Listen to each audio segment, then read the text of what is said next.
السلام عليكم ورحمة الله. الحمد لله رب العالمين، الصلاة والسلام على أشرف المرسلين وعلى آله وصحبه أجمعين، أما بعد. أعوذ بالله من الشيطان الرجيم، بسم الله الرحمن الرحيم. يا أيها الذين آمنوا قوا أنفسكم وأهليكم نارا وقودها الناس والحجارة عليها ملائكة غلاظ شداد لا يعصون الله ما أمرهم ويفعلون ما يؤمرون. ബഹുമാന്യ സഹോദരന്മാരെ, സഹോദരിമാരെ, ഈ ശബ്ദം ശ്രവിക്കുന്ന എല്ലാ ശ്രോതാക്കളെ,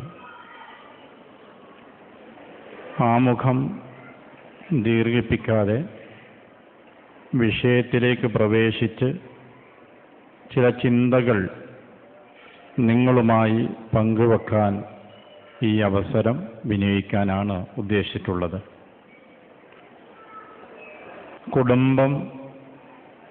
കുടുംബജീവിതം, ഈ വിഷയത്തെ സംബന്ധിച്ച് ഒരുപക്ഷെ എന്നേക്കാളേറെ അനുഭവജ്ഞാനമുള്ളവരായിരിക്കും എനിക്ക് മുമ്പിലുള്ളവർ. ധാരാളം ഈ വിഷയത്തിലുള്ള പ്രഭാഷണങ്ങളും ക്ലാസ്സുകളും നിങ്ങൾ കേൾക്കുകയും ചെയ്തിട്ടുണ്ടാകും. അതുകൊണ്ട് തന്നെ അത്തരത്തിലുള്ള ഒരു വിശാലമായ പരാമർശം ഞാൻ ഉദ്ദേശിക്കുന്നില്ല. കാലം മാറി, ജീവിതം മാറി, എല്ലാ മാറ്റങ്ങളും നമ്മുടെ വീടുകളിൽ പ്രതിഫലിച്ചു. വിജ്ഞാനത്തിനും വിനോദത്തിനും നല്ലതിനും മോശമായതിനും സൗകര്യങ്ങൾ വീട്ടിൻ്റെ അകത്തളങ്ങളിൽ ഒരുങ്ങിക്കഴിഞ്ഞു. അയൽവാസിയെ അറിയില്ലെങ്കിലും അയൽ രാജ്യക്കാരനെ അറിയുന്ന ഒരു കാലത്ത് നമ്മൾ ജീവിക്കുന്നു. മാർക്കറ്റിലേക്ക് പോകാതെ വീട്ടിലിരുന്നു കൊണ്ട് നമുക്ക് ആവശ്യമുള്ളതെല്ലാം പർച്ചേസ് ചെയ്യാനുള്ള പുതിയ സൗകര്യങ്ങൾ നമ്മുടെ ഭവനങ്ങളിലുണ്ട്. ഇങ്ങനെ പുതിയ ഒരു സംവിധാനങ്ങളും സാങ്കേതികതയും സമന്വയിക്കപ്പെട്ട ഒരു ഭവനവും അണുകുടുംബ ജീവിതവും, ഇതാണ് ഇന്ന് നമ്മളിൽ മിക്കവരുടെയും ജീവിതാവസ്ഥ. ഈ ജീവിത സാഹചര്യത്തിലുള്ള മാറ്റങ്ങൾ ഏറ്റവും നല്ല രീതിയിൽ ഉപയോഗപ്പെടുത്താൻ കഴിയുന്നവരുണ്ട്. അനിയന്ത്രിതമായി ഉപയോഗപ്പെടുത്തി ദുരിതങ്ങൾ അനുഭവിക്കുന്നവരും നമുക്കിടയിലുണ്ട്. അതുകൊണ്ട് തന്നെ കുടുംബം എന്നത് അതിൻ്റെ വാക്ക് സൂചിപ്പിക്കുന്നത് പോലെ കൂടിച്ചേരുമ്പോൾ ഈണമുണ്ടാകുന്നത്, ഇമ്പമുണ്ടാകുന്നത് എന്നതാണെങ്കിലും അതിനേക്കാൾ ഉപരിയാണ് ഇസ്ലാമിക കാഴ്ചപ്പാട്. കൂടുതൽ കാലം ചെല്ലുന്തോറും കൂടുതൽ ബന്ധം രൂപപ്പെട്ടു വരുന്നത്, സന്തോഷം വർദ്ധിക്കുന്നത്, ഇതൊക്കെയാണ് കുടുംബം എന്നതിനെ സംബന്ധിച്ച് ഇസ്ലാം നമുക്ക് നൽകുന്ന നിർദ്ദേശവും വിശദീകരണവും. പക്ഷെ എന്തോ അറിയില്ല, ഇന്ന് മാറിയ സാഹചര്യങ്ങൾക്കനുസരിച്ച് കുടുംബത്തിലുണ്ടായ മാറ്റങ്ങൾ സന്തോഷത്തെക്കാളേറെ ചില അസ്വാസ്ഥ്യങ്ങളാണ്. സ്നേഹം നേർത്തു വരുന്ന ഒരവസ്ഥ. പഴമക്കാർ പറയും, അവരുടെ കാലത്തുള്ള കുടുംബവും സ്നേഹവും ബന്ധവും ത്യാഗവും ഐക്യവും സഹകരണമൊക്കെ അതൊന്നും ഇന്ന് പുതിയ തലമുറയിൽ കാണുന്നില്ല എന്ന് അവർ പരിഭവപ്പെടുന്നുണ്ട്. പുതിയ ആളുകൾ ചിന്തിക്കുന്നത് കുടുംബം ഒരു ബന്ധനമായി തീരുന്നുവോ ഉദ്ദേശിക്കുന്നതിനനുസരിച്ചുകൊണ്ട് ആഘോഷിച്ചുല്ലസിച്ച് ജീവിക്കാൻ കഴിയാത്ത ഒരു സാഹചര്യമാണോ കുടുംബമുണ്ടാകുന്നത് എന്നിവരും പരാതിപ്പെടുന്നുണ്ട്. അതിൻ്റെയൊക്കെ പരിണിതഫലം സയൻസിൽ PhD ഉള്ള ആളുകൾ പോലും സാധാരണക്കാരൻ സന്തോഷത്തോടെ കുടുംബജീവിതം നയിച്ചപ്പോൾ അവർക്കത് സാധിക്കുന്നില്ല. ഭാര്യയും ഭർത്താവും വധൂവരന്മാർ നല്ല വിദ്യാസമ്പന്നർ, ഉയർന്ന ജോലിയുള്ളവർ, സാമ്പത്തിക സുസ്ഥിതിയുള്ളവർ, പക്ഷെ എന്നും കുടുംബം എന്ന വിഷയത്തിൽ അവർക്ക് പ്രശ്നങ്ങളാണ്. ഇതിന് പരിഹരിക്കാനുള്ള മാർഗം എന്താണ്? അതിനുവേണ്ടി ഇപ്പോൾ നമ്മുടെ രാജ്യത്ത് വ്യാപകമായി കൗൺസിലിംഗ് സെന്ററുകൾ രൂപപ്പെട്ടു വന്നു. ഏതെങ്കിലും ഒരു കൗൺസിലർ കണ്ട് പരിഹരിക്കലല്ലാത്തൊരു വഴിയില്ല എന്ന അവസ്ഥയിലേക്ക് സമൂഹം എത്തിക്കൊണ്ടിരിക്കുകയാണ്. ഇത് സമൂഹത്തിനുണ്ടായ മാറ്റത്തിൻ്റെ ഒരു പരിണിത ഫലമാണ്. കൂണുപോലെ രാജ്യത്തിൻ്റെ എല്ലാ ഭാഗത്തും കൗൺസിലിംഗ് സെന്ററുകൾ രൂപപ്പെട്ടു വന്നത്. മറ്റൊന്ന്, വൃദ്ധസദനങ്ങളുടെ എണ്ണവും വർദ്ധിച്ചു. വൃദ്ധസദനങ്ങളുടെ എണ്ണം വർദ്ധിച്ചു. വൃദ്ധസദനത്തിൽ എത്തിച്ചേരുന്നവരാരും വിദേശ രാജ്യത്തുനിന്ന് ഇവിടെ വന്നവരൊന്നുമല്ല. നമ്മുടെ നാട്ടിൽ, നമ്മുടെ കുടുംബങ്ങളിൽ, നമ്മുടെ അയൽപക്കങ്ങളിൽ താമസിച്ചിട്ടുള്ള വ്യക്തികളാണ്. ഇണയും തുണയുമായി ജീവിച്ചിരുന്നവരാണ് ഒരു കാലത്ത്. മക്കളില്ലാത്തവരല്ല, മക്കളുള്ളവരാണ്. പലപ്പോഴും മക്കൾ സാധാരണക്കാരല്ല, വിദ്യാസമ്പന്നരും ഉയർന്ന സ്ഥാനപദവികളിലുള്ളവരുമാണ്. എന്നിട്ടും അവർക്ക് വാർദ്ധക്യത്തിലെത്തുമ്പോൾ ജീവിതം ഏതെങ്കിലും വൃദ്ധസദനങ്ങളിൽ എത്തിപ്പെടേണ്ടി വരുന്നു. ഈ ഒരവസ്ഥ നമ്മുടെ സമൂഹത്തിൽ സമീപകാലത്ത് വർദ്ധിച്ചു വരികയാണ് ചെയ്തിട്ടുള്ളത്. ഏകദേശം നമ്മുടെ സമൂഹത്തിൽ ഇതിൻ്റെ എല്ലാം ചിത്രങ്ങൾ നമ്മുടെ വീടുകളിലോ അയൽപക്ക വീടുകളിലോ നമുക്ക് കാണാൻ സാധിക്കുന്നുണ്ട്. എന്തുണ്ട് ഇതിന് പരിഹാരം? നമ്മുടെ കൂട്ടത്തിലുള്ള പലരും പറയുന്ന ഒരു പരാതിയുണ്ട്. മകൻ 13 വയസ്സ്, ഒരു 16-17 വയസ്സായിട്ടുണ്ട്. പറഞ്ഞാൽ കേൾക്കുന്നില്ല, അനുസരണമില്ല. നിരവധി രക്ഷിതാക്കളിൽ നിന്ന് ഇത്തരം ക്ലാസ്സുകളിൽ ചെല്ലുമ്പോൾ കേൾക്കുന്നൊരു പരാതിയാണ്. ഹൈസ്കൂൾ തലത്തിലെത്തിയപ്പോഴേക്ക് അവൻ്റെ സ്വഭാവത്തിൽ മാറ്റം വന്നു. ഇപ്പോൾ അവൻ ധിക്കാര സ്വഭാവം പ്രകടിപ്പിക്കുന്നു. അതല്ലെങ്കിൽ അനുസരണമില്ലായ്മ അവൻ്റെ സ്വഭാവത്തിൽ പ്രകടമായി കൊണ്ടിരിക്കുന്നു. ഇങ്ങനെ മാതാപിതാക്കളും മക്കളും തമ്മിലുള്ള ബന്ധത്തിൽ വിള്ളലുകൾ വരുന്നു. എവിടെയൊക്കെയോ ചില പോരായ്മകളും പ്രശ്നങ്ങളും ഒളിഞ്ഞിരിക്കുന്നുണ്ട് എന്നത് എൻ്റെയും നിങ്ങളുടെയും കുടുംബത്തിലൊക്കെ ഉള്ള കാര്യങ്ങളാണ്. ഇതിനെല്ലാം കൂടി ഒരു പരിഹാരം നമുക്ക് കണ്ടെത്താൻ കഴിയുമോ? പക്ഷേ ഞാൻ മനസ്സിലാക്കുന്നത് ചില പരിഹാര മാർഗങ്ങളൊക്കെ നമുക്കുണ്ടാക്കാൻ സാധിക്കുന്നതുണ്ട്. തിരക്കാണ് നമുക്ക്. പരിഹാരത്തെപ്പറ്റി ആലോചിക്കുവാനോ പരിഹാരങ്ങൾ നമ്മുടെ വീടുകളിൽ നടപ്പിലാക്കാനോ നമുക്ക് സമയമില്ല. കാരണം പത്രം വായിക്കണം, ജോലി ചെയ്യണം, വാട്സപ്പ് നോക്കണം, ഫേസ്ബുക്ക് നോക്കണം, ഇൻസ്റ്റാഗ്രാം ഉണ്ട്, 1 മണിക്കൂർ നീണ്ടു നിൽക്കുന്ന ന്യൂസ് ഉണ്ട്, അതിൻ്റെ പുറമെ 2-3 സീരിയലുകൾ, പിന്നെ ഫുട്ബോൾ, ക്രിക്കറ്റ്, പിന്നെ ഇവിടെ സമയം. ഇതെല്ലാം കഴിഞ്ഞിട്ട് കുടുംബത്തിന് വേണ്ടി സമയം, എല്ലാം കഴിഞ്ഞിട്ട് വേണം കുടുംബത്തിന് വേണ്ടി സമയം കണ്ടെത്താൻ. അങ്ങനെ വന്നാൽ ഈ ദുനിയാവിൽ അവന് കുടുംബം ഉണ്ടാവില്ല, അവൻ മാത്രമേ ഉണ്ടാവുള്ളൂ. അതുകൊണ്ട് തന്നെ ഇക്കാലത്ത് നമ്മൾ എന്ത് വേണം? കുടുംബം നമ്മുടെ ജീവിതത്തിൻ്റെ ഒരു ഭാഗമാണ് എന്ന് നാം ആദ്യം മനസ്സിലാക്കണം. എൻ്റെ ജീവിതത്തിൻ്റെ അനിവാര്യ ഭാഗമാണ് കുടുംബം. അതുകൊണ്ട് കുടുംബകാര്യത്തിന് വേണ്ടി, കുടുംബത്തോടൊപ്പം കഴിയുന്നതിന് വേണ്ടി, കുടുംബത്തോട് സംസാരിക്കുന്നതിന് വേണ്ടി നമ്മൾ സമയം കണ്ടെത്തണം. എത്ര തിരക്കുണ്ടെങ്കിലും ശരി. ഇന്നത്തെ കുടുംബ പശ്ചാത്തലത്തിൽ നമുക്ക് സാധിക്കേണ്ടത് ഒന്നാമത്തത് അതാണ്. കുടുംബത്തിന് വേണ്ടി ഒരു സമയം നമുക്ക് ടൈം ടേബിളിൽ ഉണ്ടാക്കാൻ കഴിയണം. നല്ല സംസാരക്കാരനാകാൻ, നല്ല കേൾവിക്കാരനാകാൻ നമുക്ക് സാധിച്ചേ മതിയാകൂ. ഒരുമിച്ചിരുന്ന് സംസാരിക്കണം, ഒരുമിച്ചിരിക്കുമ്പോൾ സംസാരിക്കുന്ന അത്രയും മുഴുവൻ കേൾക്കാൻ നമുക്ക് കഴിയണം. നമ്മൾ കൊച്ചുകുട്ടികളെയും കൊണ്ട്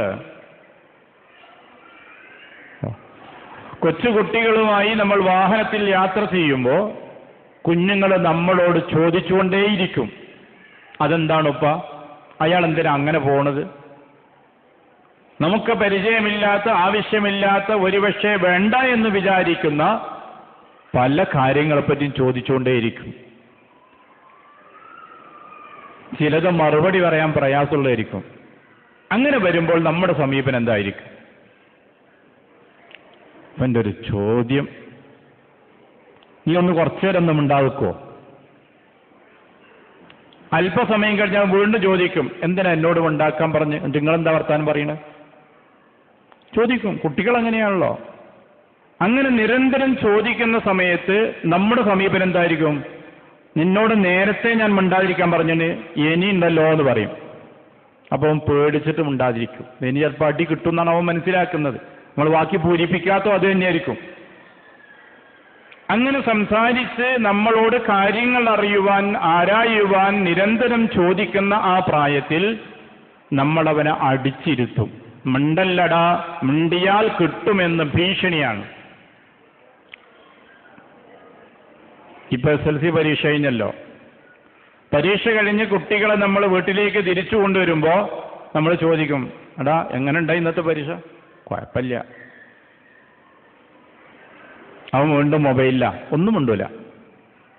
രണ്ടാമത് വീണ്ടും ചോദിച്ചാൽ കുഴപ്പമില്ല. എന്താ ഇപ്പൊക്കൊരു സംശയമുള്ള പോലെ? അപ്പോഴും അവൻ തല താഴ്ത്തിയിട്ടുണ്ടാവും. അല്ലേ? അനുഭവമാണ് ഞാൻ സൂചിപ്പിക്കുന്നത്. അവനിൽ നിന്നൊരു വിശദീകരണം കിട്ടണമെന്ന് നമുക്ക് ആഗ്രഹമുണ്ട്. അതുകൊണ്ട് വീണ്ടും നമ്മൾ ചോദ്യം ആവർത്തിച്ചത്. അപ്പൊ കൗമാരപ്രായത്തിലെത്തുമ്പോൾ കുട്ടികൾ സംസാരിക്കാതിരിക്കുന്നു, രക്ഷിതാക്കൾ സംസാരിക്കണം എന്ന് ആഗ്രഹിക്കുന്നു. കുട്ടികളായിരുന്ന സമയത്ത് അവർ നിരന്തരം സംസാരിക്കുകയും ചോദിക്കുകയും ചെയ്യുന്നു. അവര് സംസാരിക്കരുത് എന്ന് നാം ആഗ്രഹിക്കുകയും അവന് സംസാരിക്കുവാനുള്ള മനോഭാവത്തെ അടിച്ചു തകർക്കുകയും ചെയ്യുന്നു. ഇവിടെയാണ് നമുക്ക് സംഭവിച്ചിട്ടുള്ള അബദ്ധം. നമ്മൾ നല്ല സംസാരക്കാരനാകണം, നല്ല കേൾവിക്കാരനാകണം. നമ്മുടെ കുടുംബത്തിലുള്ള വലിയ ഒരു ഗ്യാപ്പ് ഈ കാലത്ത് വന്നിട്ടുണ്ടല്ലോ. പഴമക്കാരോട് ചോദിച്ചാൽ ആ ഗ്യാപ്പ് അവർ പരിഹരിച്ചിരുന്നു. വൈകുന്നേരങ്ങളിൽ, നിലാവെളിച്ചമുള്ള രാത്രികളിൽ വീട്ടുമുറ്റത്തിരുന്ന് കട്ടൻ ചായയും അവലും അതുപോലുള്ളൊക്കെ ഉണ്ടാക്കി കുടുംബങ്ങൾ ഒത്തൊരുമിച്ചിരുന്ന് ആ വെട്ടത്തിലിരുന്ന് സംസാരിക്കുമായിരുന്നു. ജീവിതത്തിന്റെ കാര്യങ്ങൾ, കുടുംബ പ്രശ്നങ്ങൾ, ബന്ധങ്ങൾ, അങ്ങനെ പല പല കാര്യങ്ങളും അവർ സംസാരിച്ചുകൊണ്ട് മനസ്സ് തുറക്കുമായിരുന്നു. ഇന്ന് നമ്മുടെ ജീവിതത്തിൽ സംഭവിച്ചത്, സംസാരിക്കാൻ നമ്മൾ അവസരം കണ്ടെത്തുന്നില്ല. എന്താ നമ്മുടെയൊക്കെ വീട്ടിന്റെ പൊതു സ്വഭാവം? വീട്ടിലേക്ക് കയറി വരുന്ന ആളുകളൊക്കെ ടിവിയുടെ മുമ്പ് ഇങ്ങനെ ഇരിക്കും. ഏതോ ലോകത്തുള്ള മനുഷ്യൻ ആരെയോ കുറിച്ച് എന്തോ സംസാരിക്കുന്നു, അത് നമ്മൾ കേട്ടുകൊണ്ടിരിക്കുന്നു. തൊട്ടടുത്ത് ഇരിക്കുന്ന ഭാര്യയോ ഇപ്പുറത്തിരിക്കുന്ന മക്കളുമായോ പരസ്പരം സംസാരിക്കുന്നില്ല. നമ്മൾ ഏതോ ലോകത്തുള്ളവൻ്റെത് കേൾക്കുന്നു, അടുത്തിരിക്കുന്നവന്റെ കേൾക്കുന്നില്ല. അതുകൊണ്ട് തന്നെ കുടുംബത്തിലുള്ള ആളുകൾ തമ്മിൽ സംസാരിക്കുന്നില്ല. മനസ്സ് തുറക്കേണ്ടത് വീട്ടിലാണ്. തുറന്ന മനസ്സോടുകൂടെ വീട്ടിൻ്റെ അകത്ത് സംസാരം നടക്കണം. കുടുംബത്തിൽ നിരവധി പ്രശ്നങ്ങൾ രൂക്ഷമാകുന്നതിൻ്റെ ഒരു പ്രധാന കാരണം തുറന്ന മനസ്സില്ല, സംസാരിക്കാൻ അവസരമില്ല. ആ ഒരു മനോഗതി നമ്മുടെ കുടുംബത്തിൽ വന്നു. അപ്പൊ എന്ത് വേണം? വീട്ടിലുള്ള അംഗങ്ങൾ 3 തലമുറയുണ്ടെങ്കിൽ 3 തലമുറ ഒരുമിച്ചിരിക്കണം.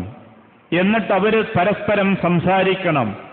ഓരോരുത്തരുടെയും ആഗ്രഹങ്ങളും അഭിലാഷങ്ങളും പ്രശ്നങ്ങളും സന്തോഷങ്ങളും സന്താപങ്ങളും തുറന്ന മനസ്സോടുകൂടെ അവിടെ ചർച്ച ചെയ്യപ്പെടണം. അങ്ങനെ വരുമ്പോൾ മനസ്സുകൾ അടുക്കും, പ്രശ്നങ്ങൾ രമ്യമായി പരിഹരിക്കപ്പെടും, സന്തോഷമുള്ളത് ആ കുടുംബത്തിൽ വളർത്തപ്പെടുകയും ചെയ്യും. അരമണിക്കൂർ TV ഓഫാക്കുക, എന്നിട്ടൊന്ന് ഒരുമിച്ചിരിക്കുക, എന്താ ഇന്നത്തെ വിശേഷങ്ങൾ, ഒരു ചർച്ച ആരംഭിക്കുക. കുടുംബത്തിൽ അങ്ങനെ ഒരു തുറന്ന സംസാരം നടന്നാൽ തീർച്ചയായും അതിൻ്റെ സൽഫലം ആ കുടുംബത്തിലുണ്ടാകും. എത്ര വലിയ ടെൻഷൻ അനുഭവിക്കുന്നവരാണെങ്കിലും മനസ്സ് തുറന്ന് സംസാരിക്കുമ്പോൾ ആ ടെൻഷനൊക്കെ അങ്ങ് ഒഴിഞ്ഞു പോകും. സ്വസ്ഥമായൊരു മനസ്സവിടെ ഉണ്ടാകും. അതുകൊണ്ട് നല്ല സംസാരക്കാരാകാൻ കഴിയണം, നല്ല കേൾവിക്കാരാകാനും കഴിയണം. കേൾക്കാൻ നമ്മൾ തയ്യാറാകണം. നമ്മുടെ കുട്ടികൾ മദ്രസയിൽ നിന്നോ സ്കൂളിൽ നിന്നോ വീട്ടിലേക്ക് കയറി വരുമ്പോൾ അവർക്ക് അന്നേ ദിനത്തിലെ ചില അനുഭവങ്ങൾ പങ്കുവെക്കാനുണ്ടാവും. ക്ലാസ്സിലുള്ളതോ കൂട്ടുകാരുമായി ബന്ധപ്പെട്ടതോ മറ്റൊക്കെയുള്ള അനുഭവങ്ങൾ ഉണ്ടാവും.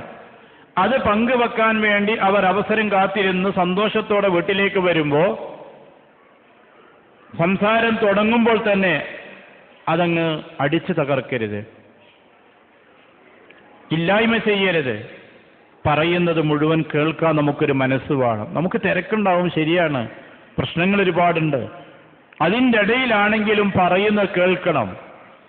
പറഞ്ഞ് കേട്ട ശേഷം അവനോട് പറയണം. അപ്പൊ നിങ്ങളിൽ ഒരാൾ ഒരു വ്യക്തിയെ കാണാൻ വേണ്ടി ചെന്നൊരു വിഷയം സംസാരിക്കാൻ വേണ്ടി നിങ്ങൾ കയറി ചെന്ന് വിഷയം തുടങ്ങുമ്പോൾ തന്നെ അത് ഞങ്ങൾ കഴിഞ്ഞ ആഴ്ച ചർച്ച ചെയ്തിട്ട് ഒഴിവാക്കിയതാ എന്ന് പറഞ്ഞാൽ ആ മനുഷ്യൻ പിന്നെ മേലിൽ നിങ്ങളടുത്ത് ഒരു കാര്യം സംസാരിക്കാൻ വരില്ല. നേരെ മറിച്ച് ആ കാര്യം പറയുമ്പോൾ എന്താണ് വിഷയം എന്നൊക്കെ ചോദിച്ച് കേട്ട് 2 ദിവസം കഴിയുമ്പോഴൊക്കെ നമ്മൾ ഒന്നും കൂടി ആലോചിച്ചിട്ട് ഒരു തീരുമാനം അറിയിക്കട്ടോ എന്ന് പറഞ്ഞാൽ ആ മനുഷ്യനെ നിങ്ങൾ പരിഗണിച്ചിട്ടുണ്ട്, അയാൾക്ക് അംഗീകാരം നൽകിയിട്ടുണ്ട്.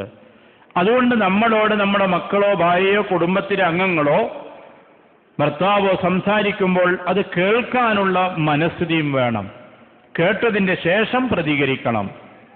ഇങ്ങനെ ഒരു നല്ല സംസാരം വീട്ടിൻ്റെ അകത്തുണ്ടാകണം. ആ സംസാരം കൊണ്ട് മനസ്സുകൾ അടുക്കും.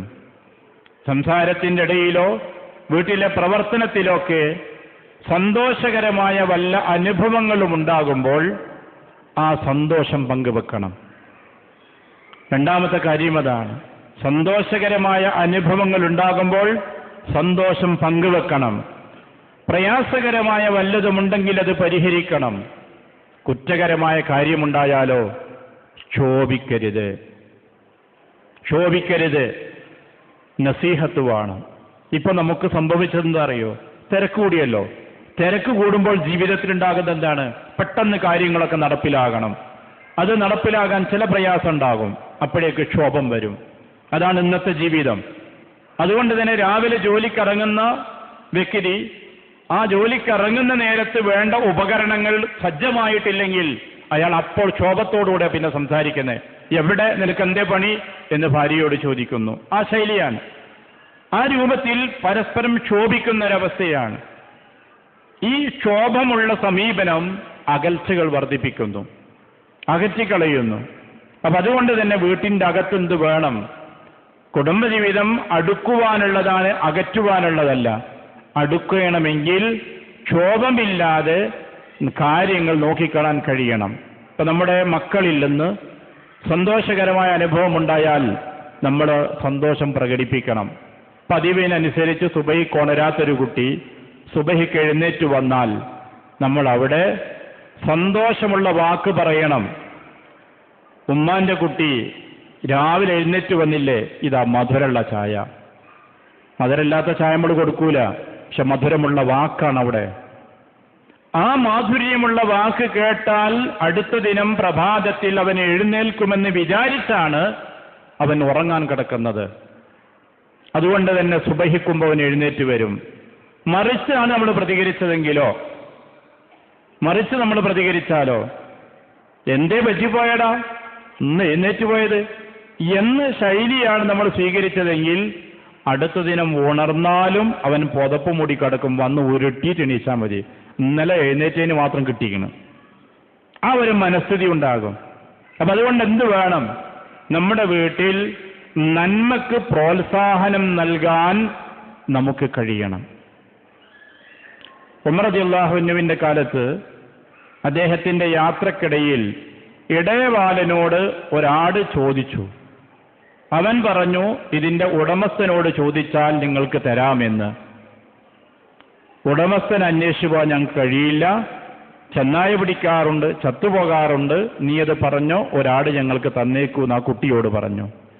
ആ കുട്ടി പറഞ്ഞു, ഞാനത് പറഞ്ഞാൽ എൻ്റെ യജമാനൻ അത് വിശ്വസിക്കും, എന്നെ അയാൾ സംശയിക്കുകയില്ല, മേലായ യജമാനൻ്റെ അടുക്കൽ ചെല്ലുമ്പോൾ ഞാൻ എന്ത് പറയും എന്ന്. യാത്ര കഴിഞ്ഞ് തിരിച്ചു വന്ന ഖലീഫ ആ കുട്ടിയെയും പിതാവിനെയും ആടിൻ്റെ ഉടമസ്ഥനെയും മദീനത്തേക്ക് വിളിച്ചു വരുത്തിയിട്ട് കുട്ടിക്കൊരു സമ്മാനം കൊടുത്തു. ഈ സമ്മാനം നമ്മുടെ വീടുകളിൽ ഉണ്ടാകണം. നമ്മുടെ കുട്ടികളിൽ ആത്മീയമായി ധാർമ്മികമായി ഒരു നല്ല പ്രവർത്തനം കണ്ടാൽ സന്തോഷമുള്ള വാക്ക് പറയാൻ ഒരു ഉമ്മ കൊടുക്കാൻ നമ്മുടെ ഉമ്മക്ക് കഴിയണം. നമ്മുടെ കുട്ടി നമ്മളോട് പറയാണ്, എനിക്കിന്നൊരു പെൻസിൽ വീണ് കിട്ടി, ഞാൻ ആ പെൻസിൽ ആരതാന്ന് ചോദിച്ചിട്ട് കൊടുത്തു. അങ്ങനെയുള്ള ഏതെങ്കിലും ഒരു നല്ല പ്രവൃത്തി നമ്മുടെ മക്കളിൽ നിന്നുണ്ടാകുമ്പോൾ അങ്ങനെയാണ് വേണ്ടത് മോനെ എന്ന് പറഞ്ഞിട്ട് സന്തോഷം പ്രകടിപ്പിക്കാൻ കഴിയണം. ഇതെല്ലാ കാര്യത്തിലുമുള്ള സംഗതിയാണ്. നല്ല കാര്യത്തിനുള്ള പ്രോത്സാഹനം ഏത് ജീവിതത്തിലും വേണം. പ്രശംസിക്കാൻ നമ്മൾ പിശുക്ക് കാണിക്കരുത്. ഇന്ന് നമ്മുടെ ജീവിതത്തിലൊക്കെ ഉള്ളൊരു പ്രശ്നതാണ്. പ്രശംസിക്കാൻ വളരെയധികം പിശുക്കാണ് നമുക്കുള്ളത്, വിമർശിക്കാൻ നമ്മൾ മുന്നിലുമാണ്. തൂവെള്ളയായൊരു തുണി, ആ തുണിയുടെ ഒരു മൂലയിൽ ചെറിയ കറുത്ത പുള്ളി ഉണ്ടെങ്കിൽ ദോഷ എതിർക്ക് ആ കറുത്ത പുള്ളിയെ കാണുക. എന്തേ ഇവിടെ ഒരു കറുത്ത പുള്ളി എന്നാണ്. ബാക്കി 99% വെളുപ്പാണല്ലോ എന്നിടത്തേക്ക് അവൻ്റെ മനസ്സെത്തുന്നില്ല. ചില ആളുകളുടെ കുടുംബജീവിതം തകരുന്നത് ഈ ദോഷെതിർക്ക് മനോഭാവമാണ്, നിരന്തര വിമർശനമാണ്. വീട്ടിലേക്ക് വരാതിരുന്നെങ്കിൽ എന്ന് മക്കൾ ആഗ്രഹിക്കുന്നു, വന്നു പോയാൽ മക്കൾക്കൊരു ആശ്വാസമാണ്.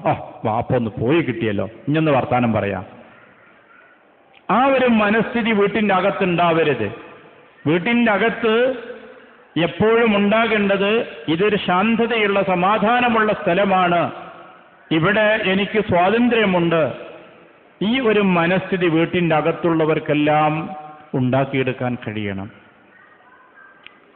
അതാണ് സൂചിപ്പിച്ചത്, വിമർശനത്തിന് ആരോഗ്യകരമായ നസീഹത്തിന്റെ ശൈലി നമ്മൾ സ്വീകരിക്കണം.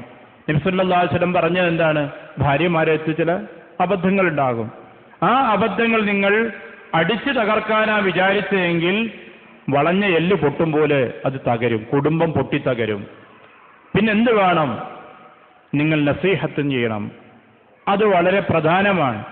ആ നസീഹത്ത് തന്നെയാണ് മക്കളോടുണ്ടാകേണ്ടത്.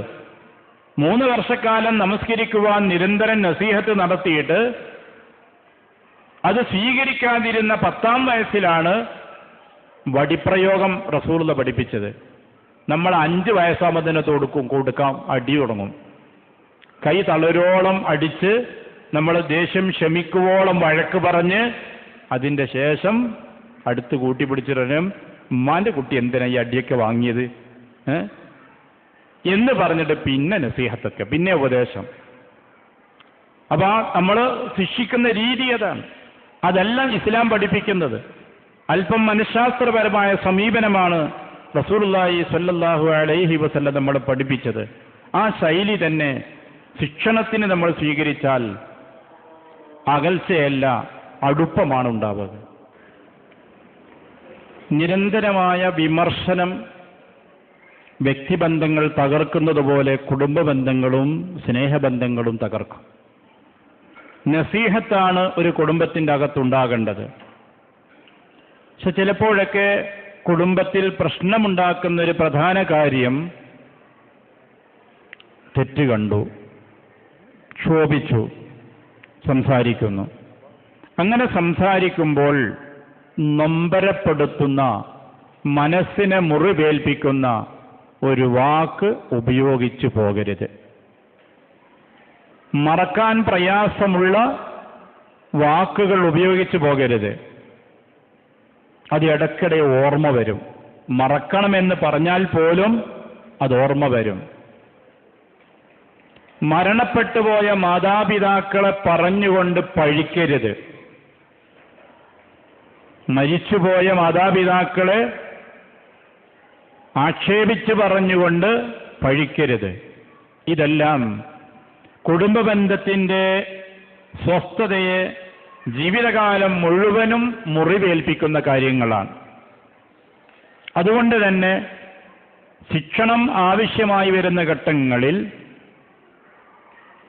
വളരെ ശ്രദ്ധയോടുകൂടെ ജാഗ്രതയോടുകൂടെ ആയിരിക്കണം കൈകാര്യം ചെയ്യേണ്ടത്. ഒരു 35 വർഷക്കാലം ഒരുമിച്ച് ജീവിച്ച ദമ്പതികളോട് ഒരു കൗൺസിലർ ചോദിച്ചു, എത്ര കാലത്തെ ജീവിതം എങ്ങനെ ഉണ്ടായിരുന്നു, നിങ്ങൾ തമ്മിൽ വല്ല പ്രശ്നമുണ്ടോ? ഞങ്ങൾ തമ്മിൽ വളരെ സന്തോഷത്തിലാണ് കഴിഞ്ഞത്. അപ്പോൾ ഒരു പ്രശ്നം ഉണ്ടായില്ല. 35 കൊല്ലം ജീവിച്ചിട്ട് ഒരു ദിനം പോലും അങ്ങോട്ടും ഇങ്ങോട്ടും പ്രശ്നം ഉണ്ടായില്ലേ? ഇദ്ദേഹം പറഞ്ഞ മറുപടി, ക്ഷോഭമുണ്ടാകുന്ന സന്ദർഭത്തിൽ ഞാൻ വീട്ടിൽ നിന്ന് ഇറങ്ങിപ്പോകും. എൻ്റെ ക്ഷോഭം പൂർണ്ണമായും തണുക്കുകയും ഭാര്യ നോർമലായിട്ടുണ്ട് എന്നെനിക്ക് തോന്നുകയും ചെയ്ത ശേഷം മാത്രമേ ഞാൻ വീട്ടിൽ നിന്ന് തിരിച്ചു വരുള്ളൂ. അതുകൊണ്ട് ഞങ്ങൾ തമ്മിൽ പ്രശ്നമൊന്നുമില്ല. അതൊരു പരിഹാരമാർഗമായി അയാൾ കണ്ടെത്തിയതാണ്. ചില ആളുകൾക്ക് ക്ഷോഭം വന്നു കഴിഞ്ഞാൽ നിയന്ത്രിക്കാൻ കഴിയില്ല.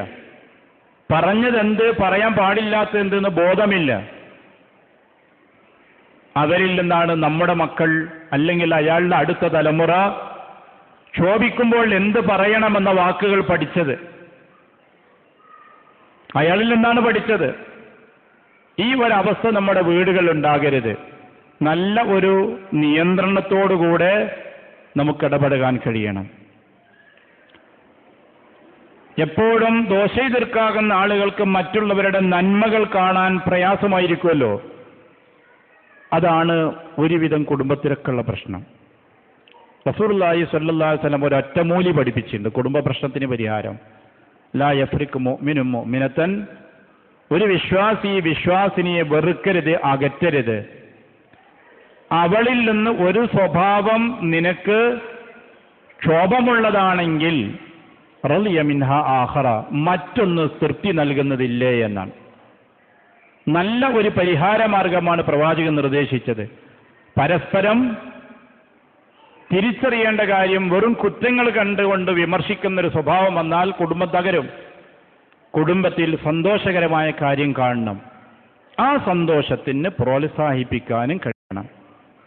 ഇപ്പം നല്ല ഒരു ഭക്ഷണം ഉണ്ടാക്കി തന്ന സന്ദർഭത്തിൽ ഇന്നത്തെ ഭക്ഷണം നന്നായിരിക്കുന്നു എന്ന് നമ്മൾ മുഖപ്രസന്നതയോടെ പറഞ്ഞാൽ കേൾക്കുന്നവരുടെ മനസ്സുണ്ടല്ലോ, ആ ഭക്ഷണം ഉണ്ടാക്കിയ ആളെ മനസ്സ് എത്ര പ്രകാശം നിറഞ്ഞതാകുന്നറിയോ.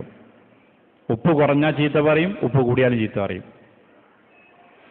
ഉപ്പ് കുറഞ്ഞാൽ ചോദിക്കും എന്തേ ഉപ്പിടായിരുന്നു എന്ന് ചോദിക്കുന്നുണ്ടാവും. ഉപ്പ് കൂടിയാൽ ഈ സ്വന്തമായിട്ട് കിട്ടുന്ന അങ്ങനത്തെ ആ ശൈലി എങ്ങനെയാണല്ലോ. നമുക്ക് ശൈലി ഒന്ന് മാറ്റിക്കൂടെ? കുറഞ്ഞാൽ പറയാം, കൂടിയാൽ പറയാം, പക്ഷെ ശൈലി മാറ്റണം. ക്ഷീണിച്ച് അവശരായി യാത്ര കഴിഞ്ഞ് വീട്ടിലേക്ക് നമ്മൾ കയറി വന്നും സങ്കല്പിക്കും. എല്ലാവർക്കും ക്ഷീണമുണ്ട്. ആ സമയത്ത് ഭാര്യയോട് ഒരു ചായ ഉണ്ടാക്കിയാ, ചാടിക്കാൻ നേരായിക്കണേ എന്ന് പറഞ്ഞാൽ ചിലപ്പോൾ അവളുടെ മനസ്സിലുണ്ടാവും, നിങ്ങൾക്കും പറ്റും ചായ ഉണ്ടാക്കലൊക്കെ, നിങ്ങളെപ്പോലെ ക്ഷീണം എനിക്കുണ്ട്, പക്ഷെ അടി കിട്ടുമെന്ന് പേടിച്ചിട്ട് എഴുന്നേറ്റ് പോയിട്ട് ചായ ഉണ്ടാക്കി തരും. ശൈലി മാറ്റി നമ്മൾ പറയാം, നോക്കേ നമുക്കൊരു ചായ ഉണ്ട് കുടിച്ചാലപ്പോ. കിടന്നിടത്തുനിന്ന് കഴിയില്ലെങ്കിലും എഴുന്നേറ്റ് പോയി ചായ ഉണ്ടാക്കി തരും. ഉദ്ദേശം പൂർത്തിയാണല്ലോ. ശൈലി മാറ്റിയാൽ മതി. ഇത് വീട്ടിൻ്റെ അകത്ത് ഈ ശൈലി നിങ്ങൾ ശീലിച്ചു നോക്കൂ, കുറേ പ്രശ്നങ്ങൾക്ക് നല്ല പരിഹാരം ഉണ്ടാവും. ഒന്ന് പ്രശംസിക്കണം, രണ്ടാമത്തെ ശൈലി മാറ്റണം.